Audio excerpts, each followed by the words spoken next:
حضرت عمر فاروق گزر رہے تھے تو کسی باغ کے کونے میں کھڑے ہو کے کچھ بچے چھوٹے چھوٹے بچے وہ کھجوریں اکٹھی کر رہے تھے. تو حضرت عمر نے کہا کس کے باغ میں لگے ہوئے ہو؟ سب بچے دوڑ گئے. تو حضرت سنان بن سلمہ فرماتے میں ابھی چھوٹا تھا, میں کھڑا ہو گیا تو میں نے کہا حضور ہم نے توڑ کے نہیں کھجوریں کھائیں, گری ہوئی کھائی ہیں, اور آپ کو پتہ ہے جو رستے میں گر جائیں وہ اٹھانی ناجائز نہیں ہوتی, تو حضور یہ گری ہوئی کھجوریں کھائی ہیں. تو کہتے ہیں حضرت عمر فاروق بچے کی بات سن کے کہنے لگے رب تیرا بھلا کرے, تو نے صحیح بات کی طرف میری توجہ کرا دی ہے, اللہ تیرا بھلا کرے. اور پھر حضرت عمر رضی اللہ تعالیٰ عنہ اس چھوٹے سے بچے کے پاس کھڑے ہو گئے. کون؟ کس کے پاس؟ نہیں خواب تو نہیں دیکھ رہے میں اور آپ, حکمران وقت 22 لاکھ مربع میل کا حکمران بچے کے پاس کھڑے ہو گئے, چھوٹے بچے کے پاس. دکان پہ غریب آدمی چڑھ آئے نا, دکاندار صاحب اللہ ماشاءاللہ ان کا مزاج خراب ہو جاتا ہے. اور تیسری چیز کہ نا وہ والی دکھاؤ تو کہتے لینی ہے تو لے, تو جا. اور اگر تگڑا بندہ آ جائے تو کہتے ہیں جناب آپ اس طرح کریں نشاندہی کر دے, میں انشاءاللہ خرید کے لا کے پیش کر دوں گا. مزاج بدل جاتا ہے. غریبوں کے پاس, چھوٹوں کے پاس, عام آدمی کے پاس آپ جائیں. ہمارے حکمرانوں کا غریب آدمی سے گیپ بہت زیادہ ہے, پیروں کا غریب آدمی سے گیپ بہت زیادہ ہے, بڑے علماء کا عام آدمی سے گیپ زیادہ ہے, تاجروں کا عام آدمی سے گیپ زیادہ ہے, شیشے کے بڑے بڑے محلات میں سوسائٹیوں میں بسنے والوں کا غریبوں سے گیپ زیادہ ہے. اس لیے امیر غریب کی تفریق بڑھ گئی ہے, حالات اور طرح کے ہو گئے. بعض غربا امیروں سے نفرت کرنے لگ گئے. ہماری شادی بیاہ تقریبات افطاریاں ان میں ہم اپنے لیول کے لوگ بلاتے ہیں جن سے ہمیں کاروباری ضروریات وابستہ ہوتی ہیں. ہم نے اس طرح کا ماحول بنایا, اس کا نقصان یہ ہوا ہے کہ معاشرے میں کئی قسم کی سوچیں پنپنے لگی ہیں, وسوسے غالب آنے لگے. بعضوں کا تنگ آمد و جنگ آمد, جب غریبوں کے بچے زیادہ تنگ آتے ہیں پھر ہتھیار اٹھاتے ہیں, پھر قلم چھوڑ دیتے ہیں. سوچنے کی ضرورت ہے ملک میں کہ برائی جنم لیتی کہاں سے ہے. یہاں تک اتر کے حضرت عمر فاروق ان لوگوں سے پیار کرتے. اب وہ بچے نے بات سنا دی حضرت سنان بن سلمہ نے, تو جناب عمر فاروق سے بچے نے فٹافٹ ایک اور فرمائش بھی کر دی. کہنے لگا حضور میں نے کھجوریں زیادہ جمع کر لی ہیں, وہ میرے دوست سارے بھاگ گئے ہیں آپ کو دیکھ کے, اب میں جب جاؤں گا نا تو کھجوریں میرے حصے کی ہیں, ہوں میں غریب بچہ, ماڑے گھر سے تعلق ہے, وہ میری کھجوریں چھین لیں گے. حضرت عمر کے ساتھ سپاہی بھی تھے, سارا کچھ بھی تھا. حضرت عمر نے بچے کا بازو پکڑا, فرمایا چل میں تجھے تیرے گھر چھوڑ کے آتا ہوں. حضرت عمر اس غریب کے دروازے پہ دستک دے کے کہا تیرا پتر تھا, پکڑ کے اس لیے لایا ہوں کوئی امیر زادہ اس غریب کے بچے کو تنگ نہ کر سکے, اللہ کوئی ایک بھیجنا. حضرت فاروق اعظم کا ماننے والا جو غریب کے بچے کا بازو تھامے اور اسے کہے کہ کوئی امیر زادہ اس پر ظلم نہیں کرے گا, کوئی اسے تھپڑ نہیں مارے گا, کوئی اس کے حصے کے نمبر نہیں لے گا, کوئی اس کی جگہ رشوت دے کے نوکری پہ نہیں بیٹھ جائے گا, کوئی اس کی جگہ پیسے دے کے آگے نہیں بڑھ دے گا. کوئی آئے نا جو اشک شوئی کرے, جو آنسو پونچھے لوگوں کے, لیکن یہاں تو منزل انہیں ملی ہے جو شریک سفر نہ تھے. میرے عزیزو, اس نہج پر دین نے ہمیں اسباق پڑھائے, اس نہج پر. حضرت عمر چھوٹی چیزوں کا, مسجد نبوی شریف میں آپ نے دیکھا دو لوگ اونچی آواز میں بات کر رہے ہیں, تو حضرت عمر نے فرمایا انہیں بلا کے لاؤ. بلا کے لایا, فرمایا تمہیں پتہ نہیں یہ حضور کی مسجد ہے؟ لا ترفعوا اصواتکم فوق صوت النبی, اے پائے نظر ہوش میں آ, یہ کوہ نبی ہے. آنکھوں سے بھی چلنا یہاں بے ادبی ہے. پتہ نہیں وہاں سارے نعرے غلط ہیں, کسی کے مرد آباد کا نعرہ ہو تو وہ بھی غلط, اور کسی کے زندہ آباد کا نعرہ ہو تو وہ بھی غلط. وہاں ایک ہی نعرہ صرف اچھا لگتا ہے, وہ کیا ہے؟ یا رسول اللہ انظر حالنا, یا حبیب اللہ اسما. وہاں ایک ہی نعرہ اچھا لگتا ہے کہ سونے آ گئے ہیں, نظر کرم ہو جائے. یا رسول اللہ پہنچ گئے ہیں روزے دے دوالے نے غلاماں دیاں ٹولیاں، او ویکھو ایک پیا سندا کروڑاں دیاں بولیاں، وہاں یہی نعرہ اچھا لگتا ہے، لب واہ ہے آنکھیں بند ہیں پھیلی ہے جھولیاں، کتنی مزے کی بھیک تیرے پاک در کی ہے، اور قربان جاؤں اپنے امام پر، اس قلم پہ باری جس سے وہ لکھا کرتے تھے، کہنے لگے کعبے کا نام تک نہ لیا طیبہ ہی کہا، پوچھا جو تھا کسی نے کہ عظیمت کدھر کی ہے، ان کے طفیل حج بھی خدا نے کرا دیے، ورنہ اصل مراد حاضری تو اس پاک در کی ہے۔ تو حضرت فاروق اعظم رضی اللہ تعالیٰ عنہ نے ان دو لوگوں کو بلایا اور بلا کر کے فرمانے لگے کہاں کے رہنے والے ہو، کہاں سے آئے ہو؟ نے کہا جی ہم طائف کے رہنے والے ہیں۔ فرمایا تمہیں پتہ نہیں یہ نبی پاک کا روزہ ہے، حضور کی مسجد ہے، یہاں آواز اونچی نہیں کرتے، تمہیں خبر نہیں؟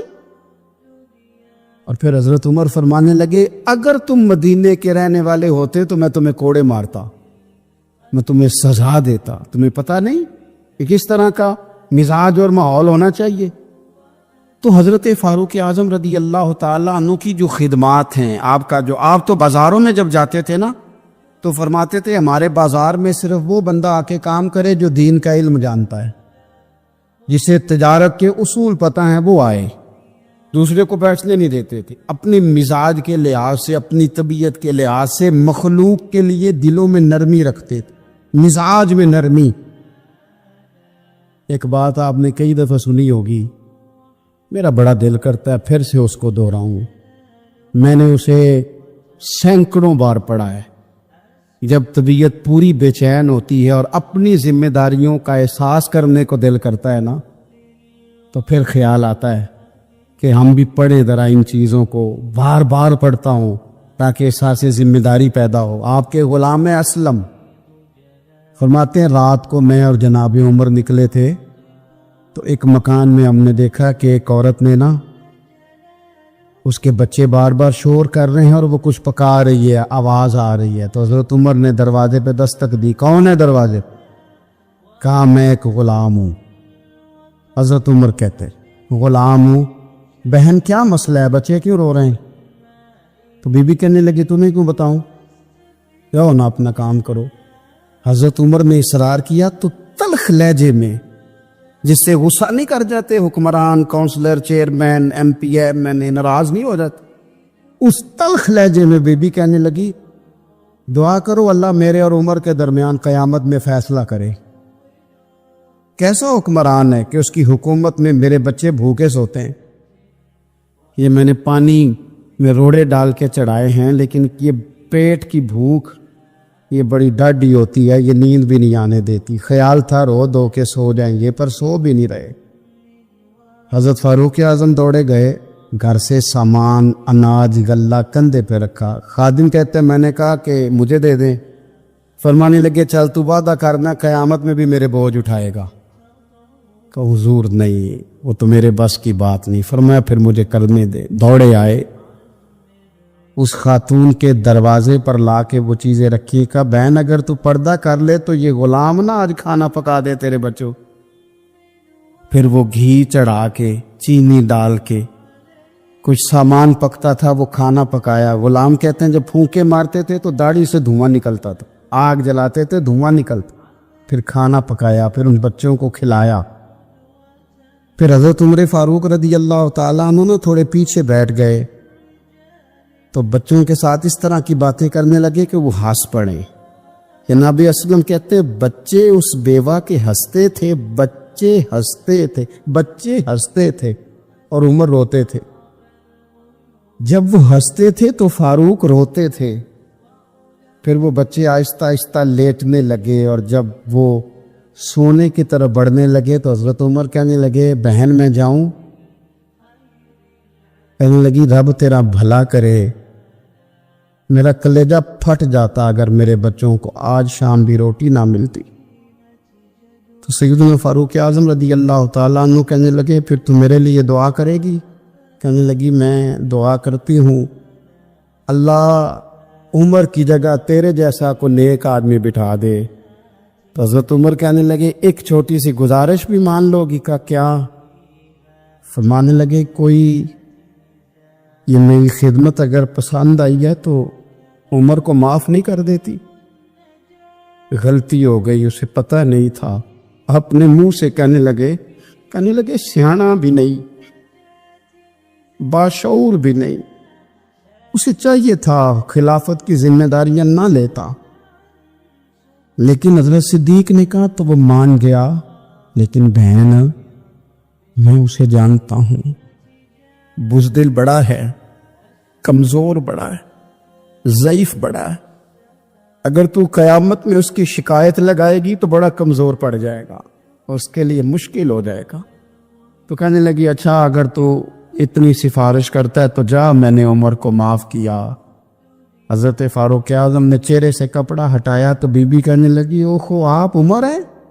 تو آپ فرمانے لگے میں جو بھی ہوں تو وعدہ کر چکی ہے کہ تو نے عمر کو معاف کیا۔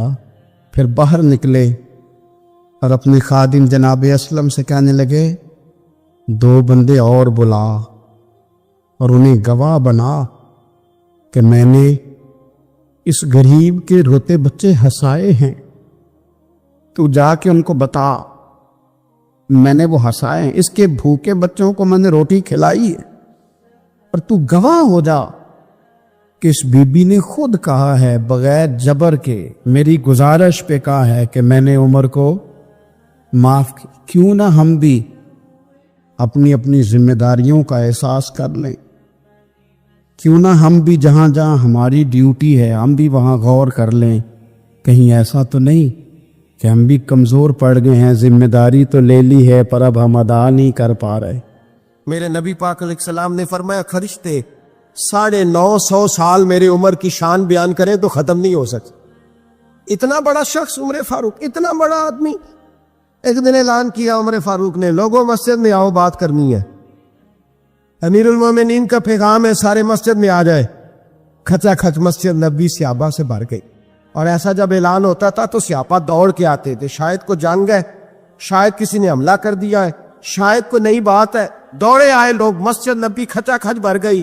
سیدنا فاروق اعظم رضی اللہ تعالیٰ عنہ ممبر پہ بیٹھے، حضرت عبد الرحمن ابن عوف رضی اللہ تعالیٰ عنہ فرماتے کہ صحابہ تجسس کے دیکھ رہے کہ پتہ نہیں کسی طرف سے پیغام نہیں آ گیا، کوئی کافر حملہ نہیں کرنے لگا، اللہ جانے کیا ہوا ہے، بڑی پریشانی ہے۔ عمر بیٹھے، اللہ کی حمد کی، نبی پاک صلی اللہ علیہ وسلم پر درود پڑھا، اور پھر عمر فاروق بولے، فرمانے لگے میں جب مکے میں رہتا تھا نا تو کبھی گھر میں قحط آ جاتا تھا، کبھی قحط آتا تھا گھر میں، بکریوں کے دودھ خشک ہو جاتے تھے، گندم نہیں ملتی تھی، پانی نہیں ہوتا تھا، تو فرمایا میری اماں مجھے خالہ کے گھر بھیج دیتی تھی۔ قبیلہ بنو مخزوم، اس قبیلے میں میری خالہ کی شادی ہوئی تھی تو وہ مالدار لوگ تھے، ان کے پاس زیادہ بکریاں، زیادہ اونٹ، زیادہ گائے، زیادہ کھیت تھے۔ حضرت عمر فاروق فرمانے لگے میں ان کے گھر جاتا تو میرے خالو سمجھ جاتے کہ عمر کو اس لیے بھیجا گیا ہے کہ قحط آ گیا ہے، فرماتے ہیں وہ مجھے سویرے بکریاں چرانے لے جاتے، شام تک میں ان کی بکریاں چراتا۔ امیر المومنین عمر، ایک طرف مسئلہ یہ ہے کہ کیسر و کسرا کی دیواریں ہل رہی ہیں عمر کے نعروں سے، اور ادھر عمر ممبر پہ بیٹھ کے خطبے دے رہے، فرماتے میں بکریاں چراتا، شام تک خالہ کے گھر جا کے مزدوری کرتا، اور فرماتے شام ہوتی تو ایک مٹھی کشمش مجھے دیتے وہ، آپ فرماتے میں بڑے قد والا کا ایک مٹھی کشمش ملتی ہے، کبھی ایک مٹھی کھجورے، میں شام کو کھا کے سو جاتا۔ کئی مہینے یوں ہی گزرتے تو میری اماں کا پیغام آتا کہ علاج صحیح ہو گیا، میرے بیٹے کو بھیج دو۔ یہ بات کہی، حضرت عمر رونے لگے اور پھر کہنے لگے اب وہ وقت آیا ہے کہ لوگ مجھے امیر المومنین عمر کہہ کے پکارتے ہیں۔ بس یہ 2 باتیں کی، عمر نے کہا چلو ظہر کا وقت ہو گیا، اذان پڑھو، اٹھو نماز پڑھے، اٹھو، اذان ہوئی، اقامت ہوئی، جناب عمر نے نماز پڑھائی، لوگ چلے گئے تو سیدنا عبد الرحمن ابن عوف دیرانہ تھا جناب عمر سے، بازو پکڑ کے کہنے لگے عمر سیارہ بندہ یار تو یہ 2 باتیں سنانے کے لیے اتنا مجمع اکٹھا کیا تھا، یہ 2 باتیں کہنے کے لیے کہ میں خالہ کے گھر جا کے مزدوری کرتا تھا تو ایک مٹھی کشمش ملتی تھی، ایک مٹھی کھجورے، یہ کہنے کے لیے کہ میں بکریاں چرایا کرتا تھا۔ تو حضرت عمر فاروق رضی اللہ تعالیٰ عنہ پھٹ ہوئے، پھر آنکھوں میں آنسو آئے، کہنے لگے عبد الرحمن آج نا مصر شام سے کچھ لوگ آئے تھے اور وہ بتا رہے تھے کہ عمر تیرا ڈنکا وہاں بھی بڑا بجتا ہے، وہ مجھے کہہ رہے تھے تیرے نام کے وہاں بھی بڑے دبدبے ہیں، بڑے تذکرے ہیں، تو میرا نفس مجھے کہہ رہا تھا عمر دیکھا تو یہاں بیٹھا ہے اور وہاں تیرے نام کا شور ہو رہا ہے، مجھے اس نے بڑا کیا ہے، تو میں نے آج مصطفیٰ کے سارے غلام کٹھے کر کے اپنی اوقات بتا دیے، میں نے اپنی اوقات بتائی ہے کہ میں کچھ نہیں، کوئی شے نہیں، کوئی چیز ہی نہیں، اسی کسی سے کچھ نہیں جے لگ دے، نہ کوئی ساڈا دردی، میں نے بتایا ہے کہ میں تو کسی کے بکریاں چرا کے ایک مٹھی کشمش لے کے گزارا کیا کرتا تھا، مجھے میرے کچھ ساتھی نا لے گئے گجرانوالا سردیوں کے موسم میں، مجھے کہنے لگے سویٹر پسند کر لے اپنی مرضی کا، میں نے کہا یار مجھے تو وہی مزہ آتا ہے جو میری اماں کروشیے سے بنایا کرتی، وہ پہلے ابا پہنتے تھے، پھر وہی سویٹر بڑا بھائی پہنتا تھا، پھر ہمارے کھاتے میں آ گیا، اور پھر اس کی تعریفیں ہوتی تھی غربت چھپانے کے لیے، اس کی تعریفیں ہوتی تھی بڑی محنت سے بنا ہے جی، کیا بات ہے، بڑا گرم ہے، تو اب چھوٹے بھائی کو دے دیا جائے، ہم نے کہا وہی زمانہ دیکھا ہے، وہی رنگ دیکھا ہوا ہے، اور اس پر فخر ہے۔ اب تو لوگ جب کچھ ہو جاتا ہے نا، 2-4 لوگ جاننے لگتے ہیں تو لوگ فٹافٹ دعویٰ کر دیتے ہیں خاندانی رئیس اعظم ہو، بڑی بات ہے، ایسی کوئی بات نہیں، جس کو اپنا آپ یاد رہتا ہے اسے خدا بھی یاد رہتا ہے، جسے اپنا آپ یاد رہتا ہے اسے رسول اللہ بھی یاد رہتے، جسے اپنا آپ یاد رہتا ہے اس کی نظر میں دوسرے لوگ بھی کچھ ہوتے ہیں، میں عمرے کے لیے حج کے لیے جاتا رہتا ہوں، رب مجھے اپنے فضل سے بلا لیتا ہے، تو میں ایئرپورٹ سے نیچے اترا تو ایک صاحب میرے جاننے والے تھے، دوڑ کے آئے اور مجھے کہنے لگے کیا بات ہے، سنا اس دفعہ آپ سعودی ایئر لائن سے آئے، سیدھا مدینہ شریف آئے، کیا بات ہے آپ کی؟ اور میں نے کہا صاحب چھوڑ دے، میں بھی جب پہلی دفعہ آیا تھا تو میں بھی بڑا گور کے ایئرپورٹ دیکھتا تھا، میں نے کبھی دیکھا جو نہیں تھا، میں بڑا گور کے دیکھتا تھا، کوئی ایسی بات نہیں ہے، یہ نظام قدرت ہے، بادشاہ کے فیصلے ہیں، وہ جب چاہتا ہے جس طرح کے چاہتا ہے فیصلے فرما لیتا ہے، تو یہ اس کے فیصلوں کی بات ہے۔ ہم لوگ نا جس حیثیت پہ ہوتے ہیں وہیں رہ جاتے ہیں، پچھلی بات بھول جاتے ہیں، اس لیے ہم چاہتے ہیں جو بھی ہمیں ملے جھک کے ملے، جو بھی آئے، اور یہ میرا آپ کا سب کا مشترکہ معاملہ ہے۔ میرے نبی پاک صلی اللہ تعالی علیہ وسلم نے صحابہ سے پوچھا تمہیں بتاؤں جنت کے بادشاہ کون ہوں گے؟ جنت کے عام لوگ نہیں، جنت کے، بولیے گا ذرا، جنت کے اللہ بادشاہ، جنت میں تو جانا بڑی بات ہے، اور حضور جنت کا بھی بادشاہ، ابن ماجہ میں لفظ ہے، تمہیں پتہ ہے جنت کے بادشاہ کون ہوں گے؟ اور میرے مصطفیٰ کریم صلی اللہ تعالی علیہ وسلم کے غلاموں نے کہا حضور ہمیں نہیں پتا، تو حضور نے فرمایا جنت کے بادشاہ وہ لوگ ہوں گے جنہیں دنیا میں کوئی بھی نہیں جانتا تھا، جن کے کپڑے سادے ہوتے تھے، جو غریب لوگ ہوتے، جو سفارش کرتے تھے تو ان کی قبول کوئی نہیں کرتا تھا، جو کسی کے ساتھ جاتے تھے تو ان کو مانتا کوئی نہیں، وہ جنت کے بادشاہ ہوں گے، بادشاہ۔ اور فرمایا قیامت کے دن جب لوگ انہیں دیکھیں گے تو ان پر فخر کریں گے، رشک کریں گے، کہیں گے کیا بات ہے تمہاری، یہاں تو شوق ہی بڑا ہے۔ غریبوں نے بھی پوسٹر بنائے ہوئے ہیں، ڈاکو، لٹیروں، چوروں کی تصویروں کے ساتھ لگوائے ہوئے، اپنے آپ کو بڑا کرنے کے لیے۔ آج ہی اختیار کرے، اپنے آپ کو مٹانے کی کوشش کریں۔ رب کریم کے بندے آگے بڑھ کے اپنا آپ دکھاتے نہیں، بڑا شوق ہے، پہلے فوٹو کھچا لو، باقی باتیں بعد میں ہوگی، پہلے ویڈیو بنا لو، باقی کچھ اور بعد میں ہوگا، پہلے۔ اب تو پرسوں ترسوں مجھے ایک مولانا کہنے لگے کہ آپ سے میں نے، وہ یہاں جمعہ پڑھنے آتے ہیں کبھی کبھی، میرے دوست ہیں، کہتے ہیں آپ سے میں نے سنا تھا کہ اگر کوئی نبی پاک کا فرمان ہے، اگر کوئی نذرانہ دے تو اس کو لے لو، اگر کوئی تحفہ دے تو اس کو، حضور نے فرمایا لے لو، اگر تمہیں کو دیتا ہے اپنی مرضی سے، مانگنا منع ہے، کوئی دے دے تو لے لو، ورنہ ایک وقت آئے گا تم مانگو گے تمہیں ملے گا نہیں، جب کو دے دے تو لے لو۔ کہنے لگے آپ نے کہا تھا کو دے دے، تو اس وقت سے میں کوئی سوٹ دیتا ہے مجھے میری مسجد کا نمازی تو میں لے لیتا ہوں، کوئی مجھے کوئی اور شے دیتا ہے تو میں آپ سے سن کے، تو اگر میری مسجد کا نمازی سوٹ پکڑاتے ساتھ فوٹو بھی کھینچے تو پھر میرے لیے کیا حکم ہے؟ وہ خوشبو کی ڈبی دیتے ہوئے ساتھ فوٹو بھی کھینچے، پھر میرے لیے کیا حکم؟ کہنے لگے رمضان میں یہ حال ہوا ہے کہ لوگ کپڑے دے رہے تھے اور فوٹو کھینچ رہے تھے، کیا چکر ہے, کہاں چلے گیا؟ غریب آدمی کی عزت نفس کو کچل ڈالا پکڑ کے. ایک جوڑا سال کے بعد امام کو دیا, اس کی بھی تصویر کھینچ کے فیس بک پہ دے ڈالی. یہ ہماری آج. ایک صحابی تھے حضرت جناب سیدنا خفاف بن ایما غفاری رضی اللہ تعالی. انہوں نے بڑا کردار ادا کیا تھا میدان احد میں, انہوں نے اور ان کے صاحبزادے نے. تو ان کی بیٹی ایک دن حضرت عمر کے پاس آئی. اب وہ بیٹی بیاہ کے جا چکی تھی, اس کی شادی ہو گئی تھی. حضرت خفاف بن ایما رضی اللہ تعالیٰ عنہ کی صاحبزادی اپنے سسرال چلی گئی تھی, وہاں اس کا خامد انتقال کر گیا. وہ خاتون واپس آ گئی, وہ حضرت عمر سے ملی, بیوہ عورت. اس بیوہ خاتون نے آ کے, یہاں تو میرے بھائی وہ فوجی بیچارے جن کی بیویاں, جن کو ایک تقریب میں تو خوب ایوارڈ دینے کے لیے بلایا جاتا ہے, میں نے یتیمی کا وقت گزارا ہے, مجھے پتہ ہے کہ 2-4 مہینے لوگ آ کے کہتے ہیں کوئی حکم ہو جاتے 10 آجے, پھر جب 1 سال گزر جاتا ہے تو پھر لوگ کہتے ہیں 4 بھرا نے کام کیوں نہیں کر دے. تو ایسے تو نہیں نا کہ ابا ایسے ہی چلا گیا تھا, بڑا کچھ دے کے گیا ہے, کدھر ہے فلانی چیز. لوگوں کا نظریہ تھوڑے عرصے کے بعد اور ہو جاتا ہے.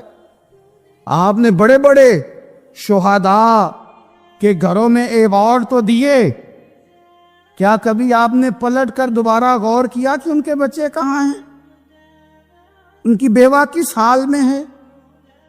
وہ زمانے کی تیز دھوپ اور تیز آندھی کا مقابلہ کیسے کر رہے ہیں؟ بغیر باپ کے جو انسان کو کھلے آسمان تلے وقت گزارنا پڑتا ہے وہ کتنا کو مشکل ہوتا ہے. وہ کس طرح ٹائم گزار رہے ہیں, یہ کبھی سوچا لوگوں نے؟ یہاں تو نرنگیے سیاست دوراں تو دیکھیے, منزل انہیں ملی ہے جو شریک سفر نہ تھے, جو نکلے نہیں تھے وہ منزل تک پہنچ گئے, اور جنہوں نے جوانیاں گزار دی وہ راستے میں رہ گئے. حضرت خفاف بن ایما کی صاحبزادی بیوہ ہو کے آ گئی, بچے ساتھ تھے. سرے راہ جناب عمر سے ملی اور مل کے کہنے لگی, حضور میں اس صحابی کی بیٹی ہوں جنہوں نے احد والے دن اپنے بیٹے کے ساتھ مل کے معاشرہ کیا تھا. بچے میرے یتیم ہو گئے ہیں, میں بیوہ ہوں. حضرت فاروق اعظم رضی اللہ تعالیٰ عنہ نے فہرست نہیں مانگی, خرچے کی ڈیٹیل نہیں مانگی, تم آنا فلانے سے ملنا, پرسوں 9 بجے آ جانا دفتر, یہ کوئی بات نہیں کی. حضرت عمر غور سے کھڑے, اس بیٹی کی بات سنی, چھم چھم سیدنا فاروق کی آنکھوں سے آنسو گرے, دوڑ کے گھر گئے, ایک اونٹ نکالا, وہاں سے مال غنیمت کا مال کے بھر کے 2 بوریاں, اور بوریوں میں کیا تھا؟ چاندی بھی تھی, نقدی پیسے بھی تھے, کچھ ضرورت کا سامان بھی تھا, غلہ بھی تھا. 2 بوریاں بھر کے اونٹ پہ رکھ کے خود لگام اس بیٹی کے ہاتھ میں تھما کے, کا پتر سامان بھی تیرا ہے, اونٹ بھی تیرا ہے, اور یہ نہ سمجھنا یہی کچھ تجھے دیا ہے, جب یہ ختم ہوگا تو رب تیرے لیے اور بندوبست فرمائے گا. کیا مانا کہ ڈیوٹیاں لگا دی گئی ہیں, ہمیں پتہ ہے یہ سامان کب تک ختم ہو جائے گا, پیسے کب تک ختم ہو جائیں گے, تیرے لیے میں نے نئے حکم بھی جاری کر دیے ہیں. حضرت عمر وظیفہ لگانے لگے تو حضور کے گھر میں خدمت کرنے والے حضرت اسامہ بن زید کا وظیفہ ڈبل لگایا, اور اپنے بیٹے عبداللہ ابن عمر کا وظیفہ سنگل لگایا. تو حضرت اسامہ بن زید کہنے لگے, ابا جی میں نے تو ہجرت بھی کی, جہاد بھی کیا, اسامہ تو ان دنوں بچے تھے. تو حضرت سیدنا عمر فاروق جواب میں کہنے لگے, پتر اسامہ کے والد زید نے بھی حضور کے گھر میں نوکری کی, اسامہ بھی نوکری کر رہا ہے. حضرت عمر کی شان کیا ہے زمانہ جانتا ہے, پر پھر بھی حضرت عمر فرمانے لگے, تو نے اپنے باپ کے ساتھ ہجرت کی, فرمایا ان کی خدمت زیادہ ہے حضور کے گھر میں, لہذا ان کا وظیفہ بھی زیادہ لگایا جائے گا. چادریں آئی تھی مال غنیمت میں, ڈھیر ساری چادریں, ڈھیر ساری. حضرت عمر نے صحابہ کرام علیہم رضوان کی ازواج پر, صحابیات پر وہ چادریں تقسیم کر دی. ایک چادر بڑی خوبصورت نکلی اندر سے, تو سب کہنے لگے حضور یہ نا خاتون اول کے لیے سوٹ کرے گی، آپ کی اہلیہ کے لیے سوٹ کرے گی، کبھی آپ گھر لے جائیں نا، یہ سب سے بہتر ہے۔ تو یہ حضرت عمر کی بالغ نظری ہے، وہ کیا بندہ ہوا جس کی ہر جگہ نظر ہی نہ ہو۔ حضرت سیدنا عمر فاروق رضی اللہ تعالیٰ عنہ کہا جناب یہ چادر بڑی حسین ہے، آپ کے گھر والوں پہ جچے گی۔ تو حضرت عمر فرمانے لگے نہیں، ایک صحابیہ ہیں حضرت ام سلیت رضی اللہ تعالیٰ عنہ، انہیں بلاؤ، یہ چادر انہیں دوں گا۔ حضور اس خاتون کو یہ چادر دینے کی وجہ بھی تو بیان کریں۔ تو حضرت عمر فرمانے لگے جب احد میں ڈھیر سارے لوگ زخمی ہو گئے تھے اور بھگدڑ مچ گئی تھی اور حالات خراب ہو گئے تھے، تو فرمایا میں نے اپنی آنکھوں سے دیکھا کہ اس ایمرجنسی کی حالت میں بھی جناب ام سلیت مشکیزہ پکڑ پکڑ کے زخمیوں کو پانی پلا رہی تھی۔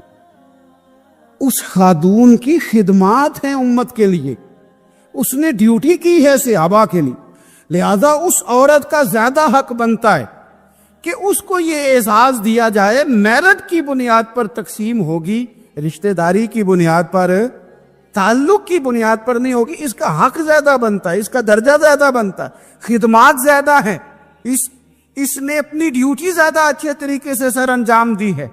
جب تک چیزیں آپ وسعت قلبی نہیں لاتے اپنی طبیعت میں، جب تک آپ گنجائش زیادہ پیدا نہیں کرتے، اتنی دیر تک حالات اس طرح کے نہیں ہوتے۔ پھر ایک اور مصیبت بن گئی ہے، وہ مصیبت ہے لیول کی۔ یہ کام میرے لیول کا نہیں۔ جب آپ اپنے لیول سے نیچے اتریں گے، پروٹوکول سے ذرا نیچے اتریں گے اور چھوٹی چھوٹی باتوں پر خود توجہ دیں گے، چھوٹی چھوٹی چیزوں پر۔ حضرت عمر جمعہ پڑھا رہے تھے، ایک صحابی دیر سے آئے۔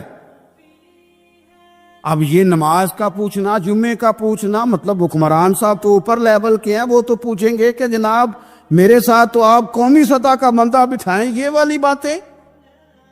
لیکن چھوٹے چھوٹے سوراخ پیدا ہوتے ہیں، پھر بند ٹوٹتے ہیں، حالات بگڑتے ہیں۔ قوموں کا اخلاق چھوٹی چھوٹی جگہوں پہ پہلے بگڑتا ہے، چھوٹی چھوٹی جگہوں پہ۔ بچہ پہلے چھوٹی چوریاں کرتا ہے، خدا معاف فرمائے اگر اسے روکا نہ جائے، پھر وہ بڑی جگہوں پہ جا کے حالات خراب کرتا ہے۔ حضرت عمر فاروق ایک صحابی دیر سے جمعہ پڑھنے آئے، تو حضرت عمر نے بعد میں بلا لیا، فرمایا تم اتنے سمجھدار آدمی ہو کہ اگر جمعے میں دیر سے آؤ گے تو باقی لوگوں کا کیا بنے گا؟ تو صحابی آگے سے کہنے لگے مجھے پتا تھا آپ نے پوچھنا ہے، او میں تو کہیں کام میں مصروف تھا امیر المومنین، میں تو دوڑا آیا ہوں، میں تو غسل بھی نہیں کر سکا، وضو کر کے ہی مسجد میں آ گیا جمعہ پڑھنے۔ تو حضرت عمر فاروق ان کی بات سن کے خوش ہوئے، فرمانے لگے رب تیرا بھلا کرے، اس طرح کرنا، آئندہ جمعہ پڑھنے آنا تو غسل کر کے آنا، میرے نبی پاک نے غسل کرنے کا ارشاد فرمایا جمعے والے دن، غسل کر کے آنا۔ حضرت عمر فاروق رضی اللہ تعالیٰ عنہ نا باہر والوں کا بھی بڑا سخت حساب کرتے تھے۔ بڑا ایک گورنر صاحب نے لباس بڑا شاندار پہننا شروع کر دیا تھا، تو حضرت عمر نے اتروا کے نا تو انہیں ٹاٹ کا لباس پہنا کے تو اونٹ چرانے کی ڈیوٹی دے دی تھی۔ اتنا سخت احتساب کرتے۔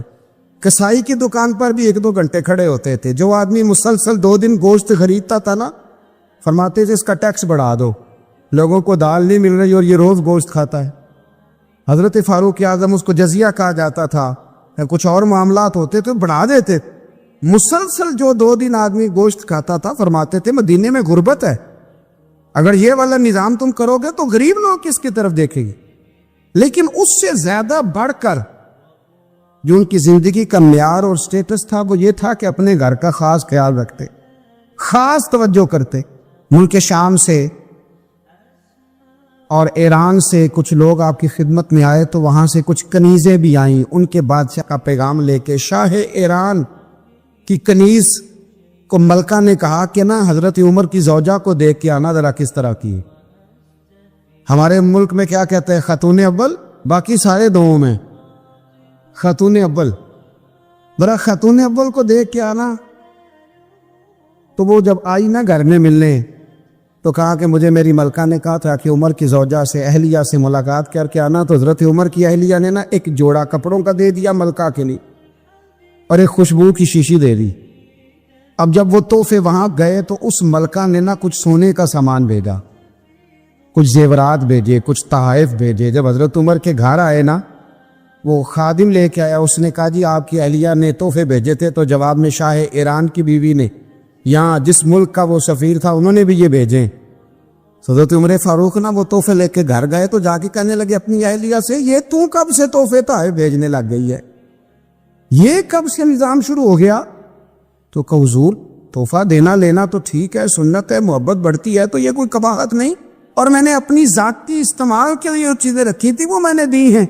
تو حضرت عمر فاروق رضی اللہ تعالیٰ عنہ فرمانے لگے ہم نے کسی ملک کے ساتھ اور اس کے بادشاہ کے ساتھ ذاتی تعلق نہیں بنانا، تعلق جو بھی بنے گا رسول اللہ کے دین کی برکت سے بنے گا، ذاتی رشتے نہیں ہم نے قائم کرنے۔ ذاتی آپ کے ملک کی جو ایئر لائن جس کا ہر سال خسارے کا ڈنڈورا پیٹا جاتا ہے نا، وہ ہمارے بادشاہ صاحب اور صدر صاحب اگر غیر ملکیوں کو گھوڑا کبھی بھیجنا ہو نا، گھوڑا، تو پورا ایک جہاز گھوڑا لے کے تحفے میں جاتا ہے، پورا جہاز غریب قوم کا یہ سرمایہ، اور قوم بڑی بادشاہ ہے، لائنوں میں لا کے ووٹ دیتی ہے، دو کام ہمیشہ لائن میں لا کے کرنے، ایک بل لائن میں لا کے جمع کرانا ہے اور ایک ووٹ لائن میں لا کے، تاکہ پھر پورے 5 سال لائن میں ہی لگے رہیں۔ مرضی سے آپ ووٹ دینا، پر جو بات درست ہے اس کو سنو۔ حضرت عمر فاروق رضی اللہ تعالیٰ عنہ نے اپنی اہلیہ سے پوچھا کتنے کا تھا وہ تیرا جوڑا اور خوشبو کی شیشی؟ انہوں نے کہا 3 دینار کی۔ فرمایا یہ 3 دینار تیرے، اور باقی جو تحفے آئے ہیں وہ تو خود کہہ، چونکہ اس نے تیرے نام بھیجے ہیں، تو کہہ کہ میں مال غنیمت میں دیتی ہے، تو کہہ میں مسلمانوں کو کہہ۔ تو زوجہ ہنس پڑی، کہنے لگی میں نام ہی کہوں تو مجھے کہنا تو پڑے گا ہی، کہنا تو میں نے ہے ہی، کیونکہ سامنے عمر فاروق ہیں، لہذا فرمایا کہہ دیتی ہوں میں نے دیا خزانے کو۔ حضرت عمر نے جمع کرا لیا۔ میں یہ کیا بات ہے، میرے گھر والے جو مرضی کریں، ان کا معیار زندگی جس طرح کا مرضی ہو۔ اور حضرت عمر ایک جملہ کہا کرتے تھے، اللہ کرے کہ یہ باتیں اس دور حاضر میں ہماری سمجھ میں آئیں۔ حضرت عمر فاروق رضی اللہ تعالیٰ عنہ اپنے بچوں کو فرمایا کرتے تھے کہ بہت آدمی کو بھوک لگی ہو نا، اور پھر اس کی پسند کا کھانا پکا ہو، جتنے شوق سے وہ اس کھانے کو دیکھتا ہے نا، فرمایا اس طرح پوری قوم اپنے بادشاہوں کے خاندان کو دیکھتی ہے، اس تیزی کے ساتھ دیکھتے ہیں کہ ان کے گھر میں کیا ہو رہا، ان کا معیار زندگی کیا ہے، ان کا سٹیٹس کیا ہے۔ آپ کے بچے دونوں کاروبار کے لیے مصر گئے، ایک بہت بڑا قافلہ گیا مدینے سے مصر تجارت کے لیے، تو یہ گئے تجارت کے لیے، تو حضرت عبداللہ ابن عمر، حضرت عبید اللہ ابن عمر، حضرت عمر کے دونوں بیٹے گئے۔ جناب عمر فاروق کے بچے جب وہاں پہنچے تو مصر کے گورنر نے نا لوگوں کو تعارف کرایا کہ یہ عمر فاروق کے بیٹے ہیں۔ ایک چھوٹی سی بات کر دوں، یہ چودھری کے بیٹے کو کون بتاتا ہے کہ تو چودھری کا بیٹا ہے؟ باہر والے بتاتے ہیں، گھر والے۔ اور سیٹھ صاحب کے بیٹے کو کون بتاتا ہے کہ تو سیٹھ صاحب کا بیٹا ہے؟ اور مالک کو کون بتاتا ہے کہ تو مالک کا بیٹا ہے اور یہ کرایہ دار ہے؟ یہ کون بتاتا ہے؟ یہ سوچ ہم دیتے ہیں بچوں، چودھری اور کمی کی سوچ، امیر اور غریب کی سوچ، مالک اور کرایہ دار کی سوچ، گھر کے مالک کی اور کام کرنے والے کی سوچ، یہ ہم دیتے۔ یاد رکھنا یہ ہم دیتے، یہ ہمارا مزاج ہے، یہ باہر سے نہیں آتی۔ تو کوئی شہزادہ ہے، تو سیٹھ ہے، تو نواب ہے، یہ سوچ باہر سے نہیں آتی، یہ اماں سوچ دیتی ہے، اماں، یہ ابا سوچ دیتا ہے۔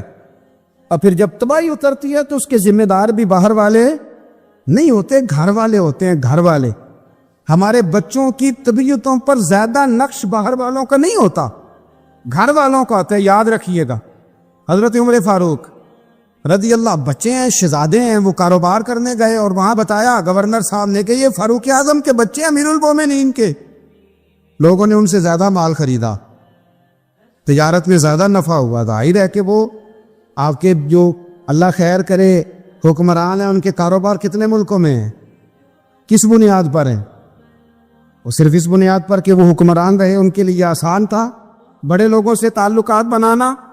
حضرت عمر فاروق رضی اللہ تعالیٰ عنہ کے بچے ڈھیروں مال کما کے جب واپس آئے نا، تو حضرت عمر سے آ کے بچوں نے بطور محبت کا، ابا جی اللہ نے بڑا ہی فضل کیا ہے، بڑا مال کمایا الحمدللہ، یہ دیکھے کتنا نوازا ہے۔ تو حضرت عمر کہنے لگے سارے قافلے نے اتنا ہی کمایا ہے؟ سارے قافلے نے اتنا ہی کمایا ہے؟ حضور نہیں، سارے قافلے نے اتنا نہیں کمایا، سب کو اتنا نہیں ملا. وہ تو وہاں گورنر صاحب نے لوگوں کو تعارف کرایا تھا کہ یہ عمر کے بچے ہیں, تو لوگوں نے پھر ہم سے بڑا ہی خریدا. تو حضرت عمر فرمانے لگے ٹھیک ہو گیا, میں بات سمجھ گیا, اس طرح کرو جو تمہاری اصل زر تھی نا, جو راز تھی وہ رکھ لو, اور باقی سارا مال خزانہ میں جمع کرا دو. اس لیے کہ یہ تم نے تجارت نہیں کی, یہ تم نے اپنے باپ کا نام بیچا ہے, یہ تم نے امیر المومنین کے بیٹے ہونے کا فائدہ اٹھایا ہے. فرمایا یہ تمہارا نہیں حق, یہ مسلمانوں کا ہے, اس لیے کہ یہ مال تم نے محنت سے نہیں کمایا, یہ باپ کی کرسی کا فائدہ اٹھایا ہے. اور فرمایا اگر تم نے مال جمع نہ کرایا تو میں مال بھی لے لوں گا زبردستی اور کوڑے بھی ماروں گا, ڈبل سزا دوں گا. مرضی سے جمع کراؤ گے تو کوڑوں سے بچ جاؤ گے. بڑے بیٹے نے تو جمع کرا دیا, تو چھوٹا تھوڑا پریشان ہوا. تو حضرت عبداللہ ابن عمر چھوٹے بھائی کا ماتھا چوم کے کہنے لگے بیٹے چپ کر کے جمع کرا, یہاں بھی فخر کر کے ہم عمر کے بیٹے ہیں, اور قیامت میں بھی فخر کریں گے کہ ہم فاروق اعظم کے بیٹے ہیں. یہاں بھی ناز کریں گے اور وہاں بھی ناز کریں گے کہ عمر کے بچے ہیں. ہمارے باپ نے خود بھی حلال ہی کھایا ہے, اور جب ہماری کمانے کی باری آئی ہے تو ہمیں حکم بھی حلال کھانے کا دیا. بھائی ہمارا مزاج نہیں. بچہ جب لے کے آتا ہے 2 لاکھ روپیہ تو کبھی پوچھے کہاں سے آیا ہے؟ جب وہ پہلے دن غلط دوستوں کے پاس جا کے بیٹھتا ہے تو کبھی نکالا ہے گھر سے اسے. یہ بہت سارے خمیازے ہمیں اس لیے بھگتنے پڑتے ہیں کہ ہم ابتدا میں سوراخ بند نہیں کرتے. جب اس میں شگاف پڑ جاتا ہے, سیلاب آتا ہے, تو ہمیں ہوش آتی ہے. حضرت عمر نے اپنے گھر میں نگرانی رکھی, کڑی نگرانی. زیادہ نماز گھر میں پڑھتے تھے حضرت عمر, نفلی نمازیں زیادہ کیوں بلا. میرے اساتذہ مجھے حکم دیتے تھے کہ فرض نماز کے علاوہ نمازیں گھر میں پڑھنا, بچوں کو عادت پڑے گی, ذوق پیدا ہوگا, ان کو پتہ چلے گا کہ ہمارے گھر میں 5 وقت کوئی اور کام بھی ہوتا ہے. بھائی یاد رکھیں کہ آپ نے اگر سجدہ کرنا ہے تو بچہ لیٹ جائے گا, اسے پتہ کوئی نہیں سجدہ کیا ہے. لیکن جب گھر میں کبھی قرآن ابا جی کھول لینا, میں اکثر کہتا ہوں جب ابا جی کا موڈ بن جائے نا لیکچر دینے کا, وہ گھر میں شروع ہو جاتے ہیں, کہتے ہیں آپ لوگ نماز نہیں پڑھتے اس لیے میرے کاروبار میں برکت کوئی نہیں, تم سویرے قرآن پاک نہیں کھولتے تو میں تباہ ہو گیا ہوں. تو میاں آپ نے کب گھر میں قرآن پاک کھولا تھا؟ آپ نے کب نماز پڑھی؟ آپ نے کب گھر کے اندر اللہ رسول کا ذکر کیا تھا؟ آپ نے کب حدیث چھیڑی؟ آپ نے بھی تو گھر کے اندر جب بھی آپ آئے ہیں تو آپ نے وہی کچھ کیا جو دنیا دار کرتے ہیں. آپ بھی تو اپنا موبائل لے کے الگ کونے میں بیٹھ گئے. آپ نے بھی تو کہا ہے کہ اب تمہارے چینل ختم, اب میری مرضی والا چلے گا. تو جو آپ نے کیا ہے بچے بھی وہی کام کریں گے. آپ نے بھی گپ شپ لگائی ہے تو وہ بھی لگا رہے ہیں. یہ سمجھ لیں جو کام آپ کریں گے آپ اپنے بچوں کی سیرت میں اس کا جلوہ دیکھ لیں گے. بڑی پکی سی بات ہے کہ آپ کو بچے کی عادتیں دیکھ کے سمجھ آ جائے گی کہ میں بھی یہی کرتا تھا اور یہ بھی. حضرت عمر فاروق رضی اللہ تعالیٰ عنہ وصال فرما گئے, تو آپ کے وصال کے بعد حضرت عثمان غنی رضی اللہ تعالیٰ عنہ نے آپ کی ایک بیوہ سے نکاح کیا. حضرت عمر کی ایک بیوہ سے جب وہ آپ کے نکاح میں آئی تو کہنے لگی حضرت عثمان غنی سے کہ حضور نہ تو میں خوبصورت ہوں اور نہ میں جوان ہوں, نہ آپ کی کوئی خدمت کر سکتی, میرے ساتھ نکاح کرنا سمجھ میں نہیں آیا. کیا شاندار جواب دیا حضرت عثمان غنی نے, کیا خوبصورت جواب دیا. فرمانے لگے میں نے اس لیے نکاح نہیں کیا کہ مجھے تمہارے حسن سے دلچسپی تھی یا تمہاری خدمت کی ضرورت تھی, میں نے تو اس لیے نکاح کیا ہے کہ مجھے بتاؤ عمر فاروق گھر کے اندر اپنے رب کی عبادت کس طرح کرتے, وہ قرآن پاک کس طرح پڑھتے, وہ رویا کیسے کرتے تھے, استغفار کا طریقہ کیا, کس وقت کس انداز میں وہ اپنے رب کو یاد کرتے تھے. اس لیے کہ عمر کئی دفعہ گھر سے آتا تھا تو میں اس کے چہرے پر نور دیکھا کرتا, میں روشنی دیکھتا تھا, ایک معیار دیکھتا.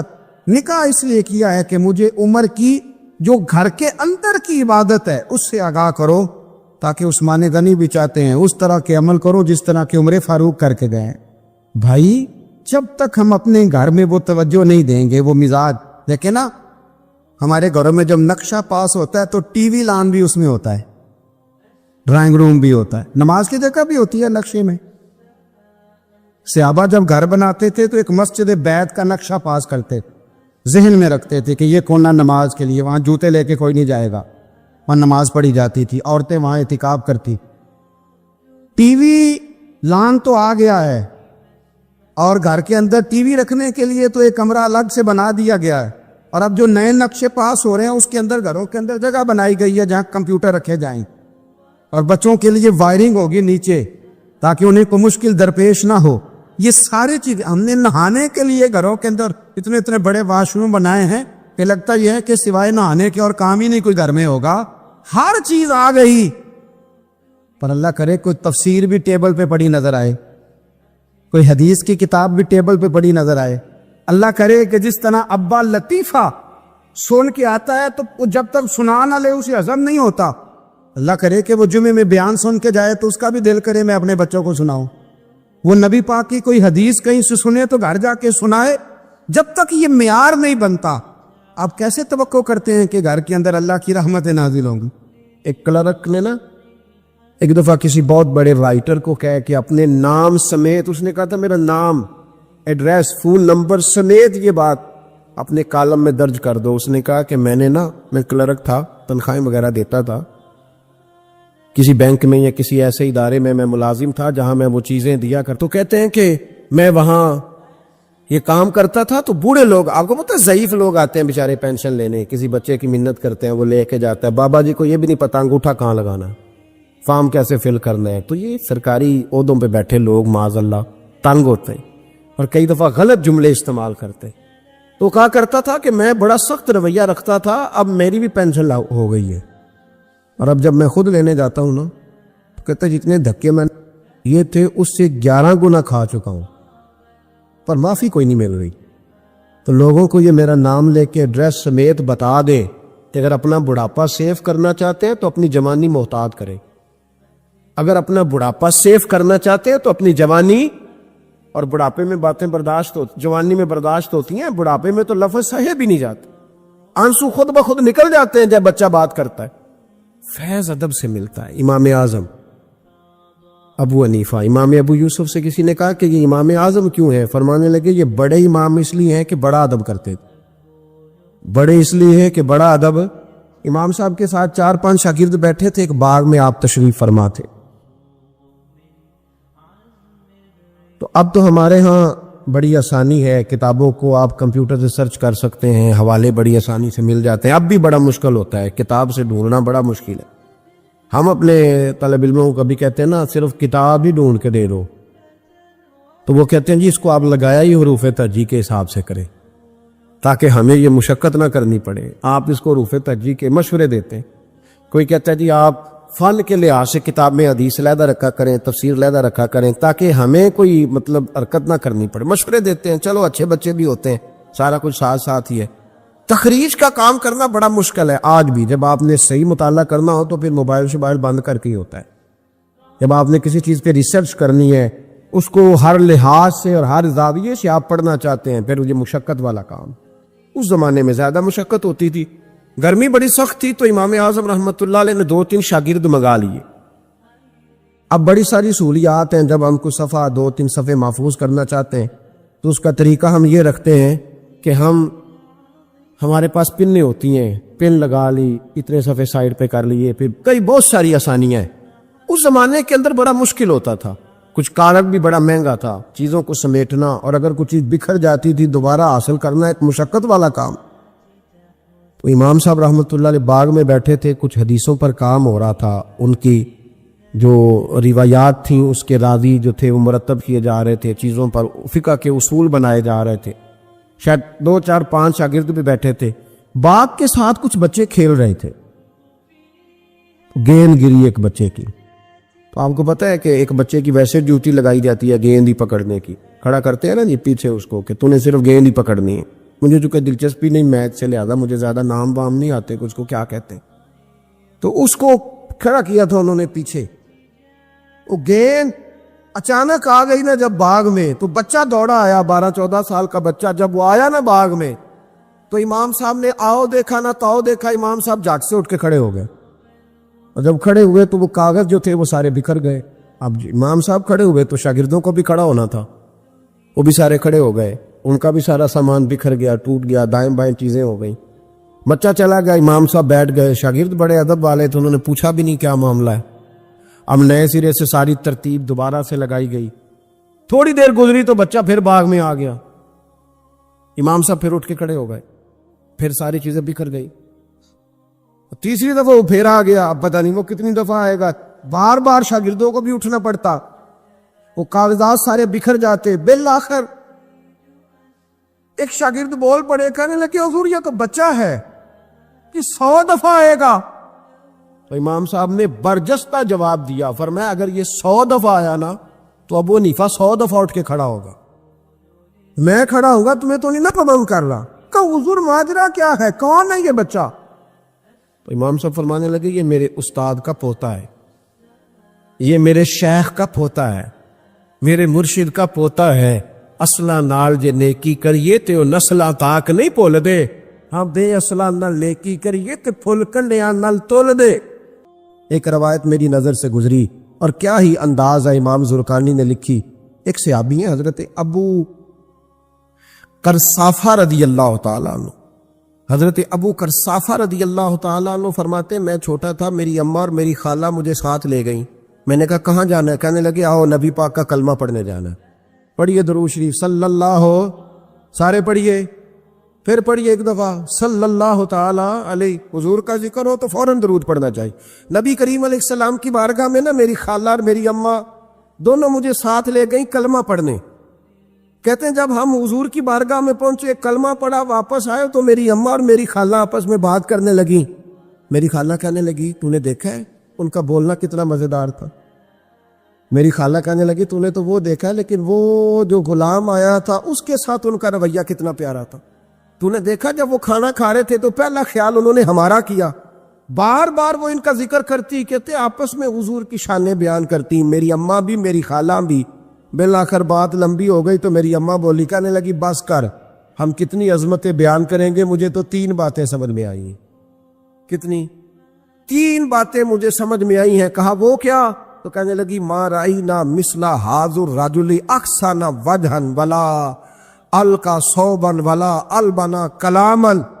کہنے لگی مجھے تو 3 باتیں سمجھ میں آئی ہیں کہ نہ اتنا خوبصورت چہرے والا کوئی شخص دیکھا ہے, اور نہ اتنے صاف کپڑوں والا کو دیکھا ہے, اور نہ ہی اتنی میٹھی بولی بولنے والا کوئی دیکھا ہے. تینوں باتوں کی کمال ہے. ظاہری حسن بھی کمال, کپڑوں کی صفائی بھی کمال, اور رسول پاک کا بولنا بھی کمال. لب و لہجے میں مٹھاس بھی خوبصورتی والی.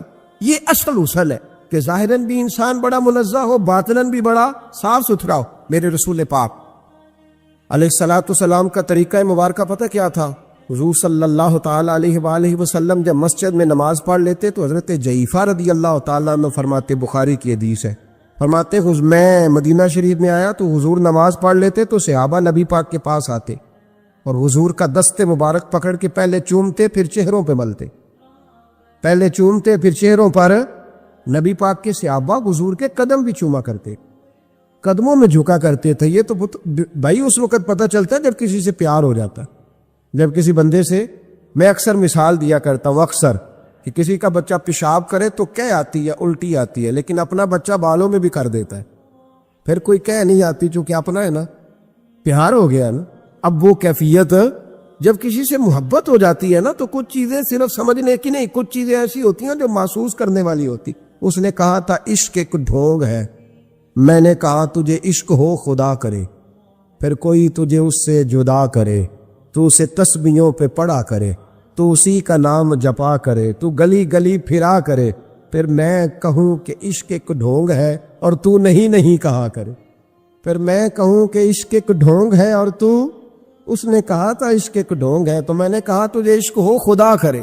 بھائی یاد رکھو جب انسان کو محبت ہوتی ہے تو پھر اس کے انداز بدل جاتے ہیں, اس کے طور طریقے تبدیل ہو جاتے ہیں. وہ میں اکثر ایک بات کہا کرتا ہوں, میں کہتا ہوں بچہ باہر سے برگر کھا کے آ جاتا ہے رات کو, اماں کہتی بیٹے روٹی کھا لو, کہنا تو سب گوبھی پکائی میں نہیں کھا رہی, حالانکہ برگر ہے, کھا آیا ہے, دور سے کھا آیا ہے.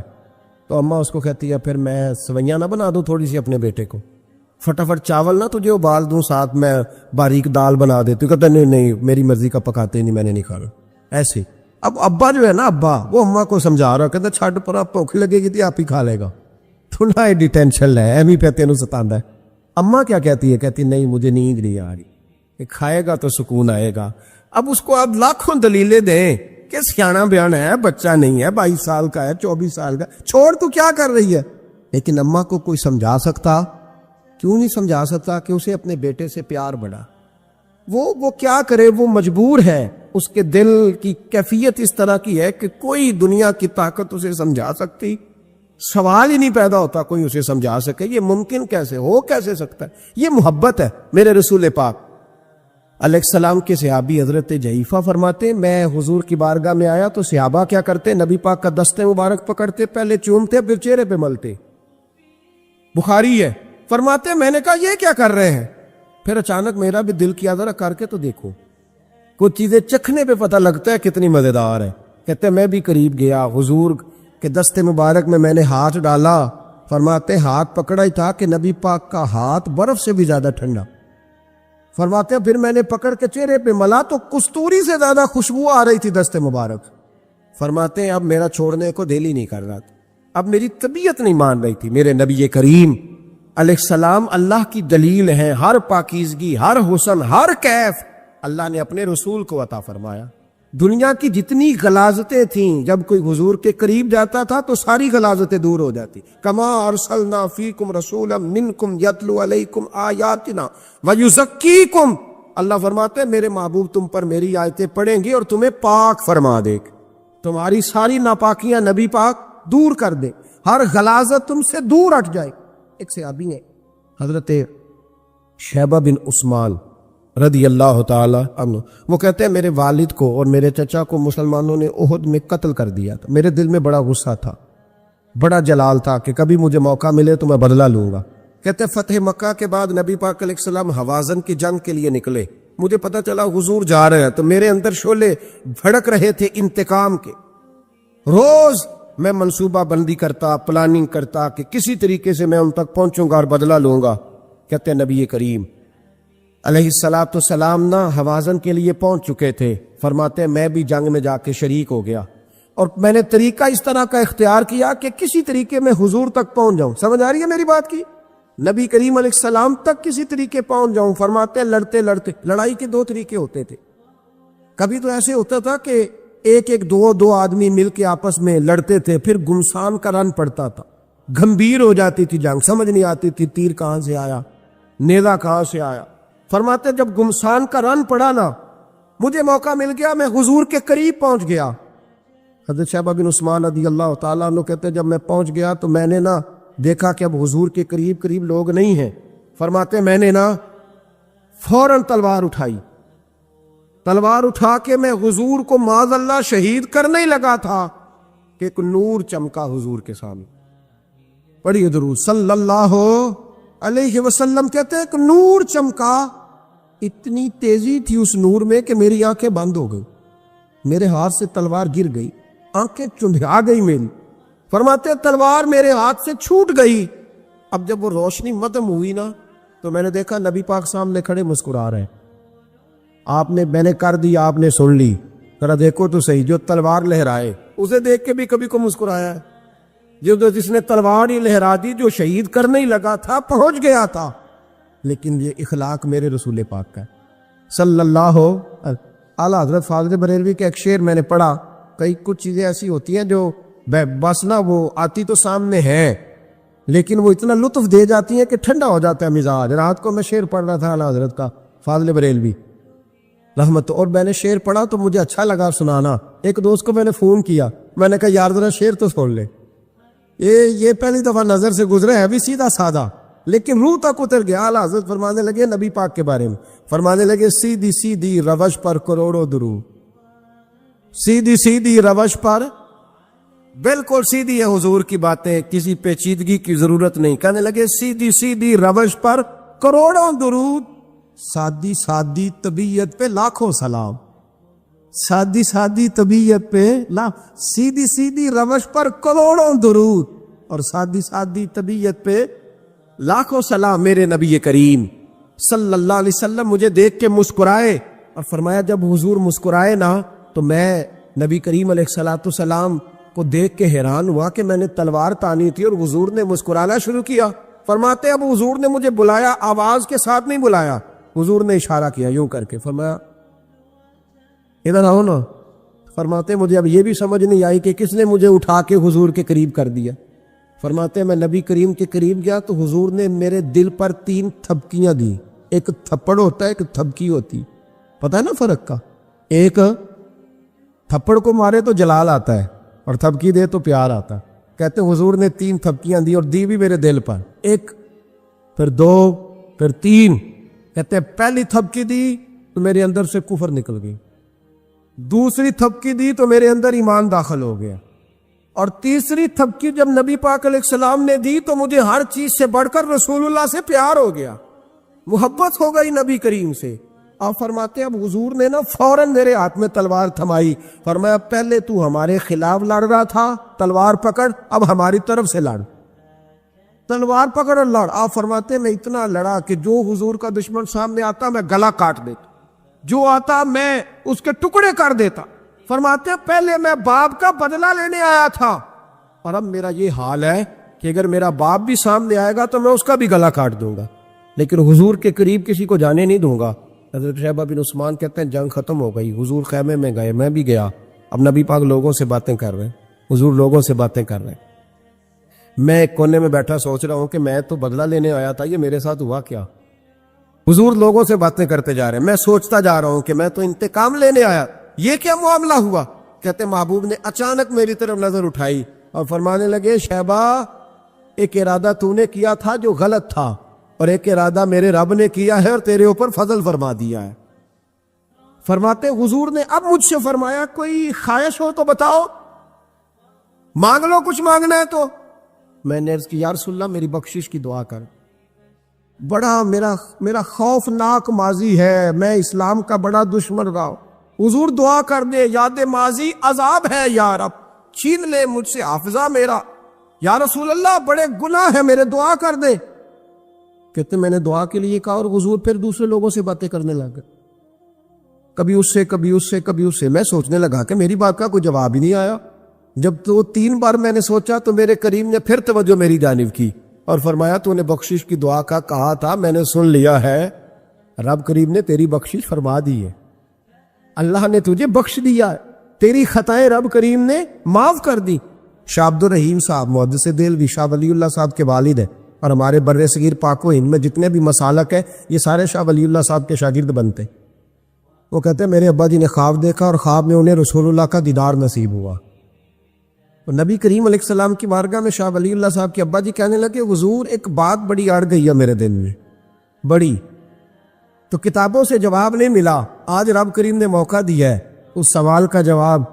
تو کہ عبد الرحیم پوچھو کہ یا رسول اللہ حضرت یوسف کا حسن دیکھ کے لوگوں نے انگلیاں کاٹ لی اور آپ کو تکنے والے تکتے ہی رہے, کوئی بھی ہوش نہیں ہوا, کسی نے انگلی نہیں کاٹی. تو کہتے محبوب نے فرمایا عبد الرحیم رب کریم نے اپنی غیرت کے ساتھ میرے حسن پر 70,000 پردے ڈالے, یہی بہتر ہے کہ پردوں میں وہ پردہ پوش رہے, وہ اگر پردے اٹھا دے تو کسے ہوش رہے. فرمایا 70,000 پردوں میں چھپا ہوا حسن ہے, ورنہ کسی کی طاقت تھی کوئی بات کر سکتا, جرت تھی کسی شخص کی. میرے حبیب پاک سید عالم حضرت عبداللہ ابن سلام رضی اللہ تعالیٰ عنہ اہل یہود کے بڑے عالم تھے. فرماتے ہیں میں تورات زبور انجیل کا جاننے والا تھا. جس دن حضور مدینہ طیبہ آئے کسوا نامی اونٹنی پر بیٹھے تھے, میں حضور سے مناظرہ کرنے بحث کرنے آیا, میرے ساتھ میرے شاگرد تھے, ارادہ تھا بحث کروں گا, نبی پاک کو بڑے معاذ اللہ کڑوے کڑوے سوال کروں گا. کہتے حضور بیٹھے تھے کسوا نامی اونٹنی پہ اور گردن مبارک جھکی ہوئی, ہونٹوں پر حضور کے زیر لب ہلکی سی مسکراہٹ تھی. نبی پاک تھوڑا بولتے تھے پر جتنا بولتے تھے وہ دلوں میں اترتا جاتا تھا.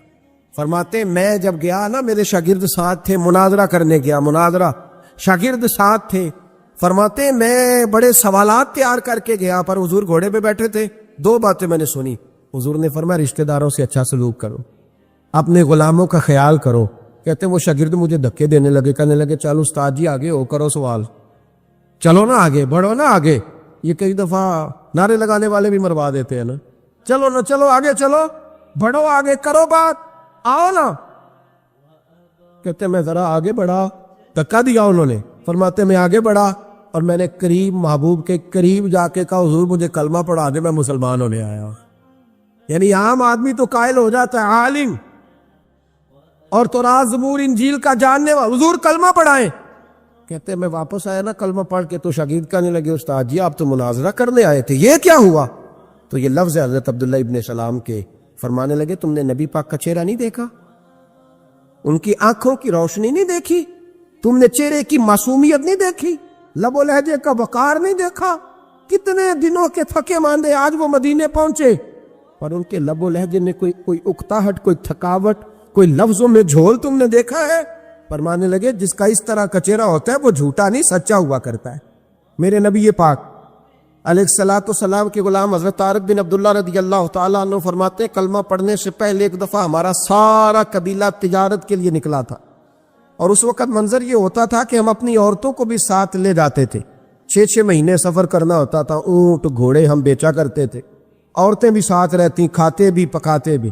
کہتے ایک سفر سے ہم واپس آ رہے تھے تو مدینے کے باہر صحرا میں ہم نے پڑاؤ کیا، اکیلے رسول پاک صلی اللہ پھر ایک دفعہ پڑھیے گا، ایک دفعہ پھر کہیے گا صلی اللہ تعالی علیہ وسلم۔ کہتے ہیں نبی پاک تنے تنہا اکیلے، حضور نہ سیر کرتے کرتے کرتے کرتے ہمارے قافلے کے پاس سے گزرے، خیمے لگے تھے، پڑاؤ کیا، محبوب تشریف لے آئے۔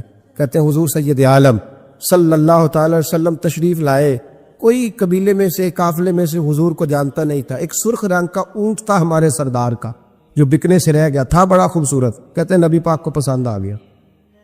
حضور پوچھنے لگے تم کون ہو؟ کہا جی مسافر ہے۔ کہاں سے آئے ہو؟ فلاں جگہ سے آئے ہیں۔ کس لیے آئے ہو؟ ہم تجارت کی غرض سے نکلے۔ اونٹ بیچو گے؟ بیچنا ہے۔ کتنے کا سودا طے ہوا؟ اس نے کہا اتنے لینے، حضور نے کہا اتنے دینے، اب بات طے ہو گئی۔ کہتے ہیں لگام حضور نے پکڑی اور فرمانے لگے وہ سامنے میرا شہر ہے جس کا نام مدینہ، وہ میرا شہر ہے، میں ابھی مدینے جاتا ہوں، اپنے غلام کو بیچتا ہوں اور تمہیں آ کے نہ قیمت دے جاتا ہے۔ محبوب گھوڑے کی لگام تھا، اونٹ کی لگام تھا میں، نکیل تھا میں، اونٹ تھا سرخ رنگ کا۔ حضور لے کے جب نکلے نا، تھوڑا سا چند قدم آگے گئے تو ان میں سے ایک شخص بولا، کہنے لگا سردار اب سیانے لوگ ہیں، سمجھدار ہے۔ اس شخص کا نام پوچھا آپ نے، قبیلہ پوچھا ہے، ایڈریس کا پتہ ہے، پتہ کہاں رہتا ہے، اتنا قیمتی اونٹ دے دیا۔ وہ سردار بھی کہنے لگا، سارے کہنے لگے یار ان کی باتوں میں اتنی لذت تھی، ان کے گفتار و رفتار اتنی باوقار تھی، مزیدار تھی کہ ہوش ہی کوئی نہیں رہا۔ بھئی ہم پرانے تاجر ہیں، کبھی اس طرح کا سودا کیا ہی نہیں جس طرح کا آج ہو گیا۔ اوہو واقعی کچھ نہیں یاد رہا، کوئی سمجھ نہیں آئی۔ وہ ابھی نظر آ رہے، ایک آدمی دوڑ کے جاؤ، دوڑ کے، اور جا کر کے نا ان سے کہو، بڑی جائز بات ہے، وہ ناراض بھی نہیں ہوں گے۔ ان سے ایک شخص کہو کہ بھئی اونٹ دے جاؤ، پیسے لے آنا اور اپنا مال لے جانا، دوڑ کے جاؤ۔ ایک شخص دوڑنے لگا تو سردار کی بیوی خیمے کے اندر تھی، پردے کے پیچھے سے بولی، کہنے لگی خبردار کوئی پیچھے نہ جائے، اگر پیسے مل گئے تو ٹھیک ہے، نہ ملے تو میں دے دوں گی، کوئی پیچھے نہ، کوئی نہ جائے پیچھے۔ سردار کہنے لگا تو جانتی ہے؟ کہنے لگی نہیں۔ کا گارنٹی کیوں دے رہی ہے؟ تو کہنے لگی تم نے ان کا چہرہ نہیں دیکھا؟ تم تو سودے کر رہے تھے، میں پردے کے پیچھے سے دیکھ رہی تھی۔ پیر مہر علی شاہ صاحب کو کسی نے کہا تھا نبی پاک کا حلیہ بیان کرے، بتائے حضور کے کان مبارک کیسے تھے، آنکھیں کیسی تھی، ناک مبارک کیسی تھی، بینی مبارک کیسی تھی۔ تو پیر مہر علی شاہ صاحب کہنے لگے کوئی مثل نہیں ڈھولن دی، کہنے لگے مجھ سے نہیں بیان ہوتا حضور کا حلیہ، کوئی مثل نہیں ڈھولن دی، تو چپ کر مہر علی، ایتھے جا نہیں بولن دی، بس کر، تو بیان کر سکتا ہے اتنی طاقت۔ اعلیٰ حضرت نے کہا لم یاتی نذیر کفی ناظر مثلے تو نشد، پیدا جانا۔ کہا حضور مثال تو تب آپ کی بنے گی نا، کوئی آپ کی طرح کا پیدا تو ہوگا، تبھی مثال بنے گی، تو جب ہوا ہی نہیں وہ مثال کیسے بنے گی؟ کہنے لگی کوئی نہ جائے، نہ پیسے آئے تو میں دے دوں گی۔ میں تو پردے کے پیچھے سے دیکھ رہی تھی، ان کے چہرے کا وقار دیکھا، ان کی آنکھوں کی روشنی دیکھی، ان کے لفظوں کا حسن دیکھا۔ تم 50 باتیں کرتے تھے، وہ ایک جواب دیتے تھے، اور گنے چنے لفظ بولتے تھے، ان کی سادگی کا وقار دیکھا۔ جانے دو، نہ پیسے آئے تو میں دوں گی۔ کہتے حضور گئے، تھوڑی دیر کے بعد ایک کالے رنگ کا حبشی غلام آیا، پیسے بھی پکڑے اور اپنی چادر میں نا کھجورے باندھ کے تو پیچھے ڈالی ہوئی، اور دیہاتی لوگ پیچھے نہیں ڈال لیتے، کھجورے ڈال کے پیچھے۔ کہتے ہیں وہ آئے اور ان کے آنے کا انداز بھی بڑا نرالا تھا۔ کہتے ہیں وہ جھومتے جھومتے اللہ کا ذکر کرتے، اللہ الصمد کرتے پہنچ گئے، اور آگے کہنے لگے تم سے میرے نبی نے اونٹ خریدا؟ تم سے؟ کہا ہم سے خریدا ہے۔ کہنے لگے یہ تمہارے پیسے؟ اور پھر چادر کھول کے صحرا پہ بچھا دی، کہنے لگے یہ تمہارے پیسے، اور کھجورے کھاؤ، میرے نبی نے تحفہ بھیجا ہے، کھاؤ، حضور نے تحفہ بھیجا ہے۔ تو وہ سردار کی بیوی اونٹ ہٹا کے کہنے لگی اور کالے رنگ کے حبشی غلام انہیں کھجوریں کھلا اور مجھے اس عزت والی ماں کا نام بتا جس کے گھر میں ایسا لال پیدا ہوا. انہیں کھجوریں کھلا اور مجھے اس عظمت والے باپ کا نام بتا جس کے گھر میں ایسا پھول کھلا ہے. وہ قبیلہ تو بتا تو صحیح وہ کون تھے. 2 گھڑیاں رکے ہیں پر خوشبو ہی پھیل گئی ہے, رنگ ہی بدل گیا. تار کوئی مثل نہ ڈھولن دی, تو چپ کر مہر علی ایتھے جا نہیں بولن دی. حضرت طارق بن عبداللہ کہتے ہیں جناب بلال فرمانے لگے وہی تو اللہ کے آخری رسول ہے, وہی تو خاتم المرسلین ہے, وہی تو ہیں جنہیں اللہ نے ساری انسانیت کے لیے نمونہ عمل بنایا. کہتے ہیں ہم اونٹ بیچنے گئے تھے پر سارے کا سارا قبیلہ ہی مسلمان ہو گیا. حضرت زید بن حارثہ کہتے ایک جنگ کا موقع تھا, ایک شخص کفر کی طرف سے لڑتا آ رہا تھا, کفر کی طرف سے. فرماتے میں نے جب وہ میرے قریب آیا نا لڑتے وقت, تو زید بن حارثہ کہتا میں نے تلوار اٹھائی اور میں مارنے لگا تو اس نے کلمہ پڑھنا شروع کر دیا, لا الہ الا اللہ محمد رسول اللہ صلی اللہ علیہ وسلم. تو حضرت زید بن حارثہ کہتے ہیں میں نے کہا اچھا اب موت نظر آئی ہے تو کلمہ یاد آ گیا ہے, تو کافر ہے. تو صرف تلوار سے بچنے کے لیے کلمہ پڑھ رہا. کہتے میں نے ماری تلوار گردن اڑا دی. پھر میں حضور کی بارگاہ میں حاضر ہوا. میں نے کہا یا رسول اللہ آج جہاد کے وقت ایک انوکھا واقعہ ہوا, ایک بندہ کفر کے ساتھ لڑ رہا تھا اور جب میں تلوار مارنے لگا تو وہ کلمہ پڑھ رہا تھا. حضور میں سمجھ گیا کہ تلوار سے بچنے کے لیے کلمہ پڑھ رہا ہے. حضرت زید بن حارثہ کہتے ہیں حضور کی آنکھیں غصے سے سرخ ہو گئی. نبی کریم فرمانے لگے تو نے دل پھاڑ کے دیکھا تھا کہ وہ تلوار سے ڈر کے کلمہ پڑھ رہا ہے؟ جب وہ پڑھ رہا تھا کلمہ تو پھر تو کس طرح کا مجاہد ہے جس نے کلمہ پڑھنے والے کی گردن اڑا دی؟ وہ پڑھ رہا تھا کلمہ تو تجھے قبول کرنا چاہیے. میرے بھائی یہ بڑا محتاط معاملہ ہے, لیکن مسئلہ یہ ہے کہ یہ کچھ دنوں تک یہ باتیں رہتی ہیں, پھر آہستہ آہستہ میری آنکھوں سے بھی رخصت ہو جائے, آپ کی نظروں سے بھی رخصت ہو جائے گی, لیکن وہ 2 بیٹیاں ساری زندگی نہیں بھلا سکتی. ان کے لیے تھوڑا سا مشکل ہے. ان پر جو طوفان تیزی سے گزرا ہے نا, گزرا تو چند منٹوں میں ہے لیکن صدیوں تک اس کی گونج رہے گی, صدیوں تک. اللہ تبارک و تعالیٰ کوئی فضل کر دے. اب تو ہم دعاؤں والی جگہ پہ آ گئے ہیں, چونکہ میری قوم تو انویسٹر ہے نا, ان سب کی میری قوم انویسٹر ہے, وہ انویسٹ کرتی ہے ان لوگوں پہ, ان کو لاتی ہے, بناتی ہے, خرچے کرتی ہے, پوسٹر چھاپتی ہے, شرم نہیں آتی, حیا نہیں آتی, ایسے لوگوں کو لاتی ہے. اور پھر کیا مطلب بات کی جائے. اور میں نے اس وقت بھی کہا تھا اور پھر کہتا ہوں اور ببانگے دوہل کہتا ہوں کہ نمبر پلیٹیں بدلنے سے گاڑیاں ٹھیک نہیں ہوتی. نمبر پلیٹیں بدلنے سے گاڑیاں ٹھیک نہیں ہوتی. گاڑی کا انجن بدلنے سے پھر ہی اس کا دھواں ختم ہوتا. نمبر پلیٹ بدل کے چہرے وہی, باتیں وہی, کام وہی, یہ کس طرح صحیح ہو سکتا ہے؟ یہ تو نظام اس وقت ٹھیک ہو جائے جب اندر سے بولیے انجن بدلے جائے, تب یہ معاملات صحیح ہوں گے. بس دعا کرو جمعے والے دن اللہ اپنی خاص رحمت فرمائے. بہرحال دام برسر مطلب حضرت ابو بردہ رضی اللہ تعالیٰ عنہ حاضر خدمت ہوئے. عرض کیا یا رسول اللہ صلی اللہ تعالیٰ علیہ وسلم, حضور کوئی کام بتائے مجھے, میں کروں تو میری دنیا بھی بن جائے آخرت بھی بن جائے, کوئی کام بتائے, کوئی حکم. آپ فرماتے میری جیب میں پیسے بھی تھے. حضور کہتے تو میں کنواں بھی کھدوا دیتا. سرکار فرماتے تو میں کسی مسجد کی جگہ میں بھی وسعت بھی کر دیتا. کوئی حکم بتائے تو کہتے حضور نے عجیب حکم بتایا. فرمایا ایذل اذا عن طریق المسلمین. فرمایا ابو بردہ اگر تو نے نفع والا کام کرنا ہے نا, جس سے تیری دنیا بھی بنے اور آخرت بھی بنے, تو فرمایا جب تو رستے میں چل رہا ہو نا تو جو چیزیں کسی کو تکلیف دینے والی ہو وہ رستے سے اٹھاتا جایا کر. وہ چیزیں رستے سے, مشکل کام ہے, خاصا مشکل ہے نا جی, رستے سے چیزیں اٹھاتے جایا کر. یہ وہ کام ہے جس سے تیری دنیا بھی بنے گی اور تیری آخرت بھی بنے, تجھے نفع ملے گا. تکلیف دینے والی چیزیں رستے سے اٹھا. حضرت خواجہ نظام الدین محبوب الہی رحمۃ اللہ علیہ کا ایک مرید آیا, کہنے لگا حضور لوگ بڑا تنگ کرتے, اب میں بھی تنگ ہی کروں گا. ہمارا دعویٰ ہے نا کہ میں اچھے کے ساتھ اچھا ہوں اور برے کے ساتھ ہے. یہ کوئی کمال کی بات ہے. برے کے ساتھ تو سارے برے ہوتے, اچھے کے ساتھ تو سارے ہی. کمال تو یہ ہے کہ میں اچھے کے ساتھ بھی اچھا ہوں اور برے کے ساتھ بھی اچھا ہوں. یہ کمال ہے. یہ کہے گا کمال ہے کہ جس طرح کا وہ اس طرح کا, یہ کوئی کمال نہیں. میرے بھائی حضرت جناب خواجہ صاحب رحمۃ اللہ علیہ سے حضرت محبوب الہی سے وہ مرید کہنے لگا حضور آپ ہمیشہ درگزر کی باتیں سناتے ہیں، لوگ تنگ کرتے ہیں، اب میں نے فیصلہ کر لیا ہے کہ جو میرے رستے میں کانٹے بچھائے گا میں بھی اس کے رستے میں کانٹے بچھاؤں گا۔ تو آپ فرمانے لگے بیٹا نہیں، کوئی کانٹے بچھائے تو کانٹے اٹھا لیا کر۔ اس نے کہا حضور نہیں، میں نے بھی کانٹے بچھانے ہیں۔ تو آپ فرمانے لگے آدھی سڑک پہ تو نے بچھا دیے، آدھی پہ اس نے بچھا دیے، تو جتنے لوگ گزریں گے سب کے پیر زخمی ہو جائیں گے، پھر تو سارا روڈ کانٹوں سے بھر جائے گا۔ کوئی اٹھانے والا بھی تو ہونا چاہیے نا، کوئی کانٹے چننے والا بھی ہونا چاہیے، کوئی ایسا شخص موجود ہو جو رستوں کے کانٹے اٹھائے۔ میرے بھائی راہ کے ہم پر حقوق ہے، رستے کے ہم پر۔ نبی پاک صلی اللہ علیہ وسلم نے رستے میں بیٹھنے میں منع کیا، لیکن فرمایا اگر بیٹھنا ہے تو تمہیں 5 کام کرنے پڑیں گے۔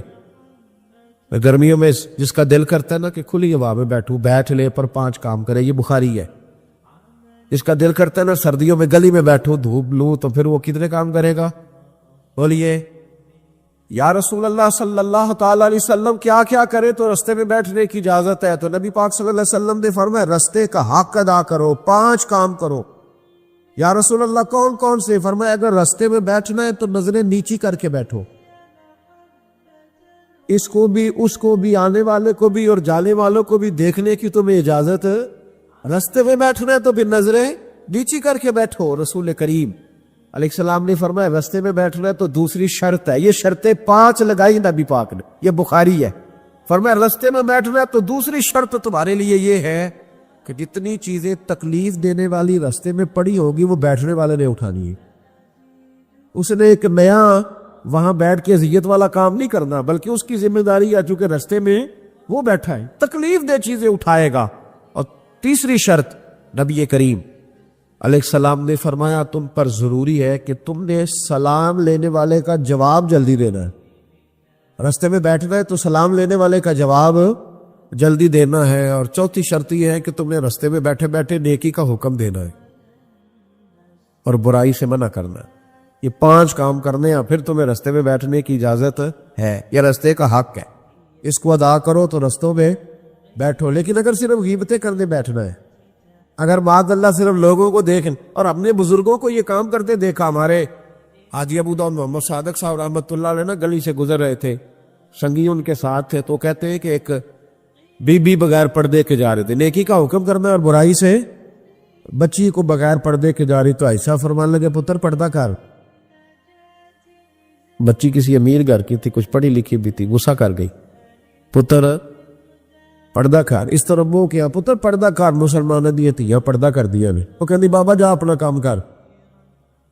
ایسا فرمانے نے پتر میں کام بھی لگا، میرا ہی کام بھی صبح شام، میں کام بھی لگا، اور بڈھے بارے میں اور کی کرنا ہے، میرا صبح شام کام یہ جڑا بندہ کام کرے انہوں چنگا دسنا، جڑا چنگا کرے وہ استقامت دی دعا کرنا، میں کام ہی لگا ہوں، میری ڈیوٹی یہی ہے۔ تو بچی مسکرا پڑی، کہنے لگی بابا دیا تو جواب ہے پر تیرے لفظوں میں مٹھاس بڑی ہے۔ اس نے اسی وقت نقاب کر لیا۔ رستے میں بیٹھنا ہے تو رستے کا حق بھی ادا کرنا ہے، ڈیوٹی کرنی ہے، ایسے تھوڑی ہے کہ راہ میں بیٹھ جائے۔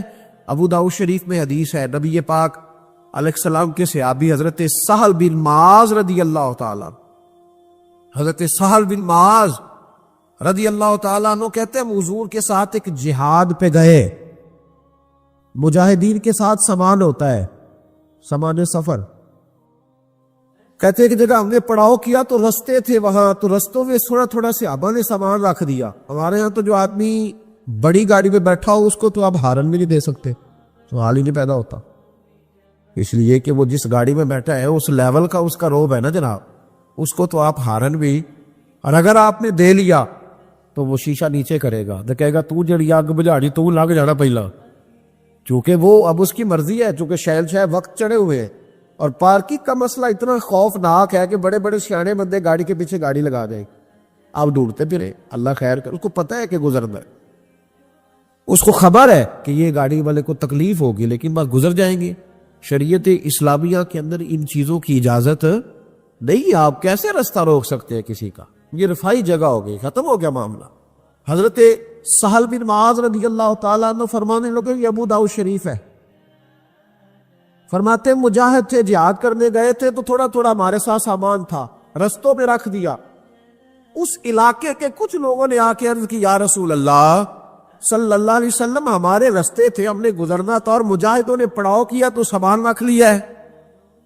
نبی کریم علیہ الصلوۃ والسلام نے ایک شخص کی ڈیوٹی لگائی, ابو داؤد شریف پڑھ رہا ہو, اس کو یاد رکھنا, حضور نے ڈیوٹی لگائی, فرمایا جاؤ جا کے اعلان کر دو کہ جس شخص نے کسی کا راستہ روکا ہے اس کا کوئی جہاد نہیں, اس مجاہد کا کوئی جہاد, اس کو کوئی ثواب نہیں جہاد. راستہ روک کے کھڑا ہے, لوگوں کو اذیت دے رہا ہے, یہ کون سا جہاد کا؟ کوئی اس کا تعلق نہیں اس بات سے, اسے کوئی اگر نہیں ملے گا. رستے میں کھڑے ہو کے چلے جانا, شادیوں پہ, بیاہوں پہ, جہاں مرضی ٹینٹ لگا لینا. اور اللہ تعالیٰ خیر فرمائے, رات کے وقت بڑا لمبا ایک راستہ ہم نے طے کیا, اور جب ہم وہ راستہ طے کر کے ایک جگہ پہ پہنچے تو بجری کا ڈھیر تھا. کیا کر سکتے ہیں, کدھر گاڑی جائے گی؟ اور بعضوں کا آتا ایسی جگہ پہ الجھ جاتے ہیں جہاں سے گاڑی بیک بھی نہیں جا سکتی.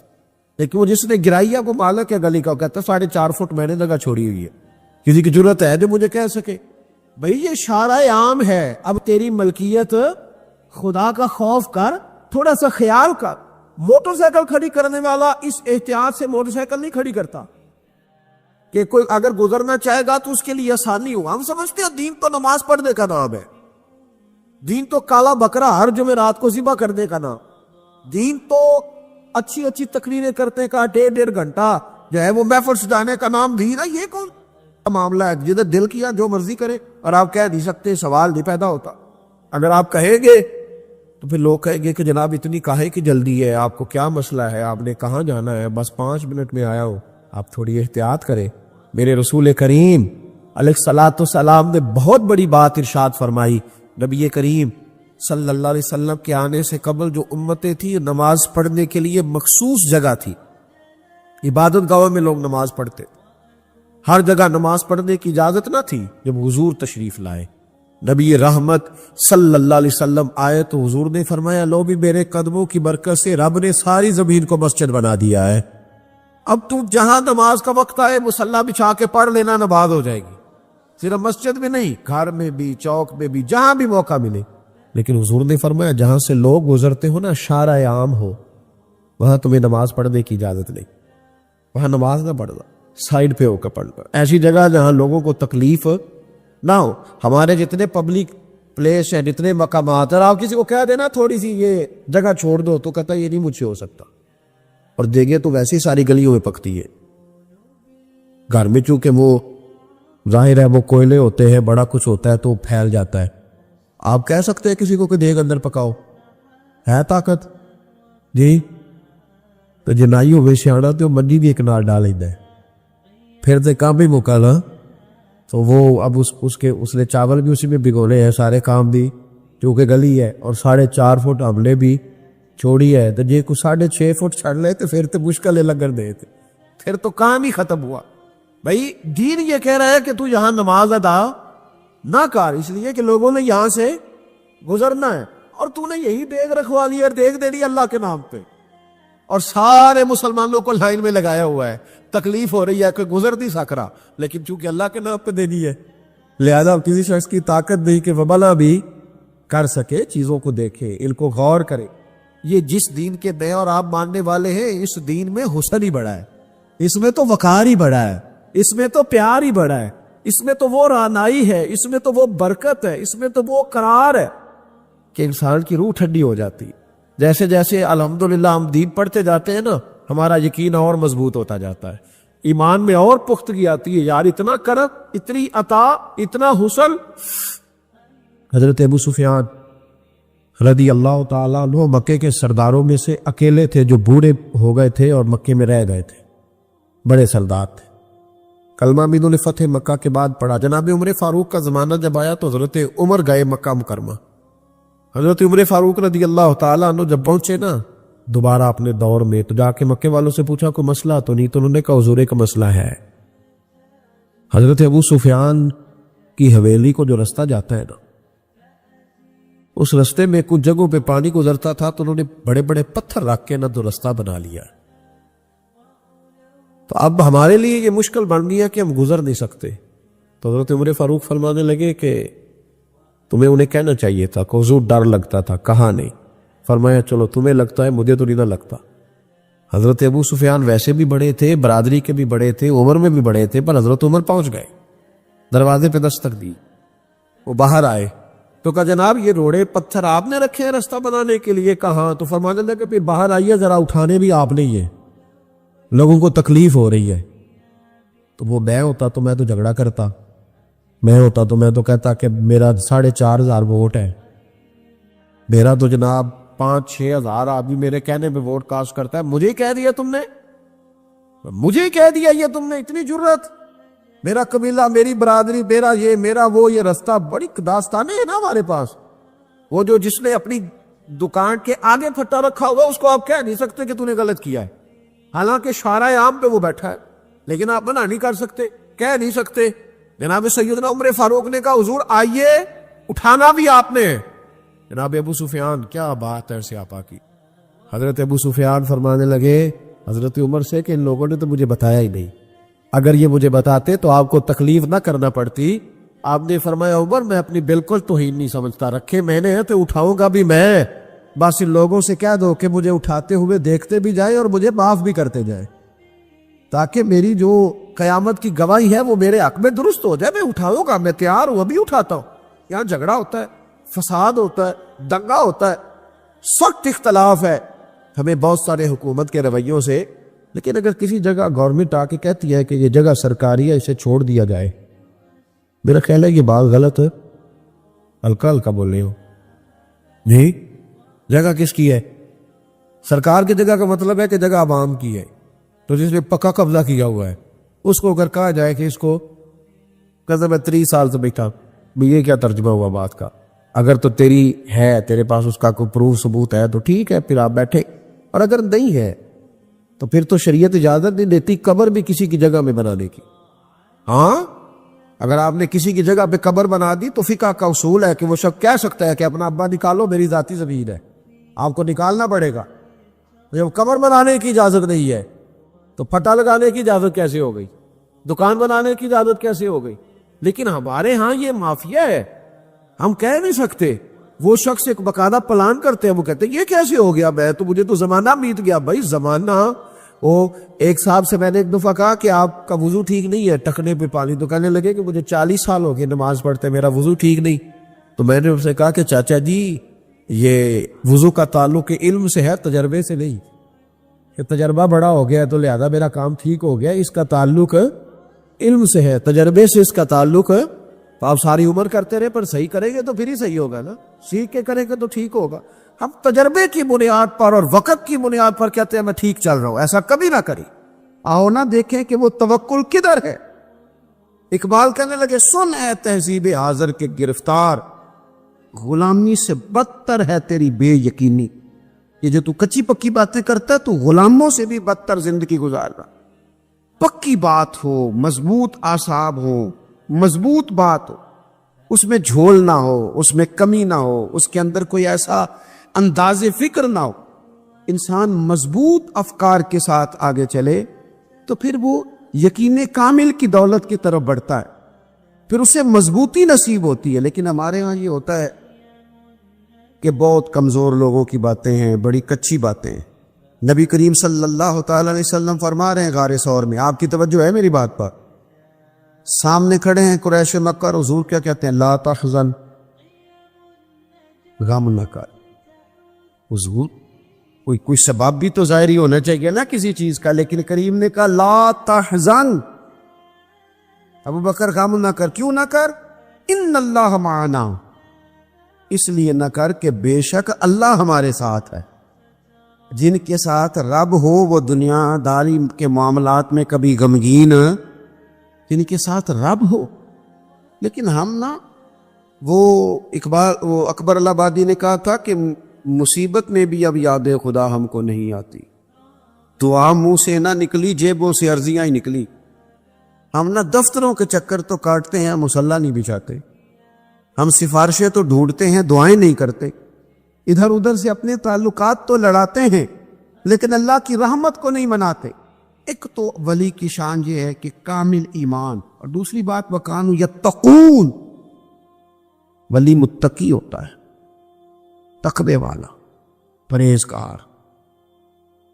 نمازی کو پرہیزگار نہیں کہتے. نماز پڑھنے والا نمازی ہے, حج کرنے والا حج کرنے والا حاجی ہے, قرآن شریف پڑھنے والا قاری ہے, یاد کر لینے والا حافظ ہے. گناہ سے بچنے والے کو پرہیزگار کہتے ہیں. متقی کہتے ہیں جو گناہ سے پرہیز کرے. اور میں آپ کو صحیح بتاتا ہوں, تجربہ کر لینا, دوائی کھانا آسان ہے, پرہیز کرنا. اسی طرح نماز پڑھنا بعض اوقات آسان ہے, لیکن پرہیز کرنا, نمازی بن کے دکھانا مشکل ہے. پرہیزگار, متقی کہتے ہیں پرہیزگار کو. میں ایک دفعہ اپنی اماں جی کو لے کے ڈاکٹر کے پاس گیا ہوا تھا, تو ایک اماں جی آئی ہوئی تھی بوڑھی, وہ ہم سے پہلے ان کا نمبر تھا, تو کھانس رہی تھی بڑا. تو ڈاکٹر کہنے لگا اماں جی جی تسی چول چھڑ دیندے ہو تے پھر میں دوائی بھی تہاڈی کٹا دینا, جی تسی چول نہیں چھڑ دے تو پھر میں دوائی لکھ دینا. تو اماں جی تھوڑی دیر چپ رہیاں تے بعد کہنے لگیا پتر تو دوائی لے کے ہی دے. یعنی پرہیز مشکل کام ہے, لوگ دوائی کھا لیں گے اور سالوں کھا لیں گے, لیکن پرہیزگاری, متقی پرہیزگار وہ بندہ ہوتا ہے جو بولنے میں بھی محتاط ہو, کھانے میں بھی محتاط ہو, بے لگام نہ ہو, سوچ کے بولے, حلال کھائے, طیب بات کرے. وہ کسی کے ساتھ گفتگو کرنے میں ڈرے کہ اس کی دل آزاری نہ ہو جائے. وہ محتاط ہو, محتاط. ہمارے ہاں لوگوں کو باتیں کرنے کا بڑا شوق ہے, وہ اتنی باتیں کر جاتے ہیں پتہ ہی نہیں ہوتا کس کس کو تکلیف دے جاتے. اپنے آپ کو بتانے کا بڑا شوق ہے, وہ اس قدر زیادہ آگے بڑھتے ہیں کہ کئی دفعہ نا اس میں کمزوری آ جاتی ہے کہ وہ دائرہ کار کراس کر گئے. متقی شخص وہ ہوتا ہے جو ذرا محتاط ہو, احتیاط والا ہو, پرہیزگار ہو. حضرت سیدنا عمر فاروق رضی اللہ تعالیٰ عنہ نے نا حضرت ابی بن کعب رضی اللہ تعالیٰ عنہ سے ایک دفعہ پوچھا. اگرچہ حضرت عمر بھی بڑے عالم تھے, لیکن جناب ابی بن کعب رضی اللہ تعالیٰ عنہ قرآن مجید بڑا سونا پڑھتے تھے, اس لیے ان کی ذمہ داری تھی کہ وہ تراویح کی امامت کریں گے. آپ نے پوچھا کہ اے ابی بن کعب, آپ بڑے حدیث کے جاننے والے ہیں اور قرآن مجید پر بڑی آپ مطالعہ کی نظر رکھتے ہیں, ایک بس مسئلہ تو بتائیں.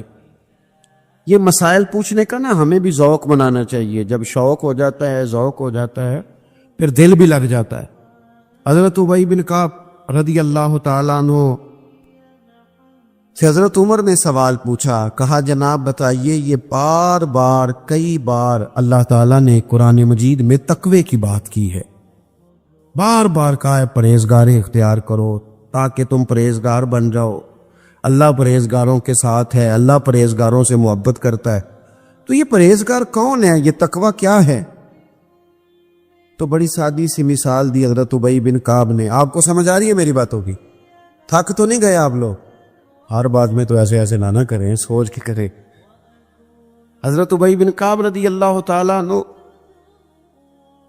سے پوچھا کہ بتائیے متقی کون. یہ آپ نے تعریف یاد رکھنی ہے تقوی کی, اگرچہ بہت ساری تعریفات موجود ہیں, لیکن حضرت ابی بن کعب کہنے لگے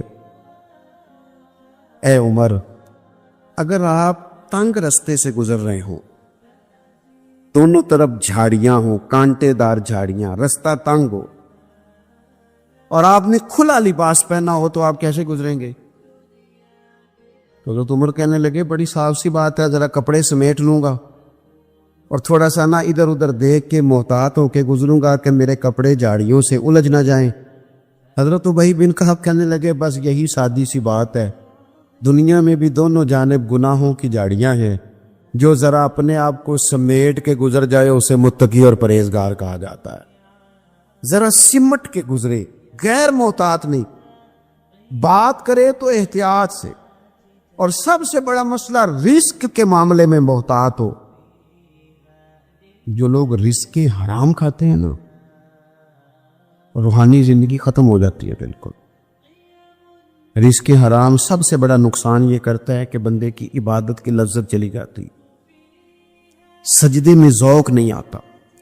متقی لوگ نا احتیاط سے زندگی گزارتے ہیں, وہ خیال کرتے ہیں, وہ سوچتے ہیں کہ یہ چیز آئی ہے تو کہاں سے آئی.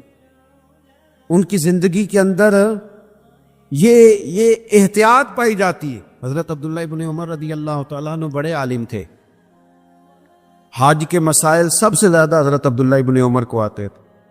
اذان شروع, اذان سنیں. تو بہت تقی آدمی وہ ہے جو تھوڑا سنگو پرہیز کرے. ہمیں نا اپنے اوپر تھوڑی پابندیاں لگانی پڑی. ہمیں صرف ہر اس چیز کی طرف بڑھنا ہوگا جو اللہ تعالیٰ نے ہمارے لیے جائز رکھی, جو ہمارے لیے درست نہیں ہے, ہمارا حق نہیں ہے, اس سے پوری طرح بچیں گے تو متقی کہلائیں گے. اور ویسے بھی جب انسان تقوی کے راستے پہ رہتا ہے تو وہ تھوڑا سا وہ باوقار رہتا ہے, وزادار رہتا ہے. اور جب وہ کوئی پرواہ نہیں کرتا, جدھر مرضی نکل جاتا ہے, تو پھر وہ آہستہ آہستہ اپنی نظروں میں اپنے آپ کو بے وقت سمجھتا. وہ پھر مہنگے کپڑوں کے نیچے پیچھے چھپنا چاہتا ہے, بڑی گاڑیوں کے پیچھے چھپنا چاہتا ہے, اپنی مال و دولت کی بنیاد پر کئی دفعہ عزت تو کرا لیتا ہے, اپنے عہدے کی بنیاد پر سلوک تو کرا لیتا ہے, لیکن وہ محسوس کرتا ہے کہ میرا ضمیر مجھے ملامت کرتا ہے. اللہ کے بندے وہ تھے جو ذرا احتیاط سے چلتے تھے. بس چونکہ اذان ہو گئی ہے, بات کو ختم کرنا ہے. ایک شعر مرحوم اعظم چشتی نے کہا تھا, کمال کر دی. کہنے لگے سمجھا نہیں ہنوز میرا عشق بے ثبات, تو کائنات حسن ہے یا حسن کائنات. میں آج تک سمجھ نہیں سکا. سمجھا نہیں ہنوز میرا عشق بے ثبات, تو کائنات حسن ہے یا حسن کائنات. بھائیو وہ سارے طریقے اپناؤ جو رسول پاک نے عطا فرمائے. حسن بھی نبی پاک کے طریقوں میں ہے, پاکیزگی بھی نبی پاک کے طریقوں میں ہے, بقا بھی حضور کے. اور جو چاہتا ہے نا دنیا میں سب سے خوبصورت بن جائے, نظر آئے, اور اس کی خوشبو سے لوگوں کے دل ٹھنڈے ہوں, وہی طریقہ اپنائے جو میرے نبی نے عطا کیا ہے. آخر دعوانا ان الحمدللہ رب العالمین.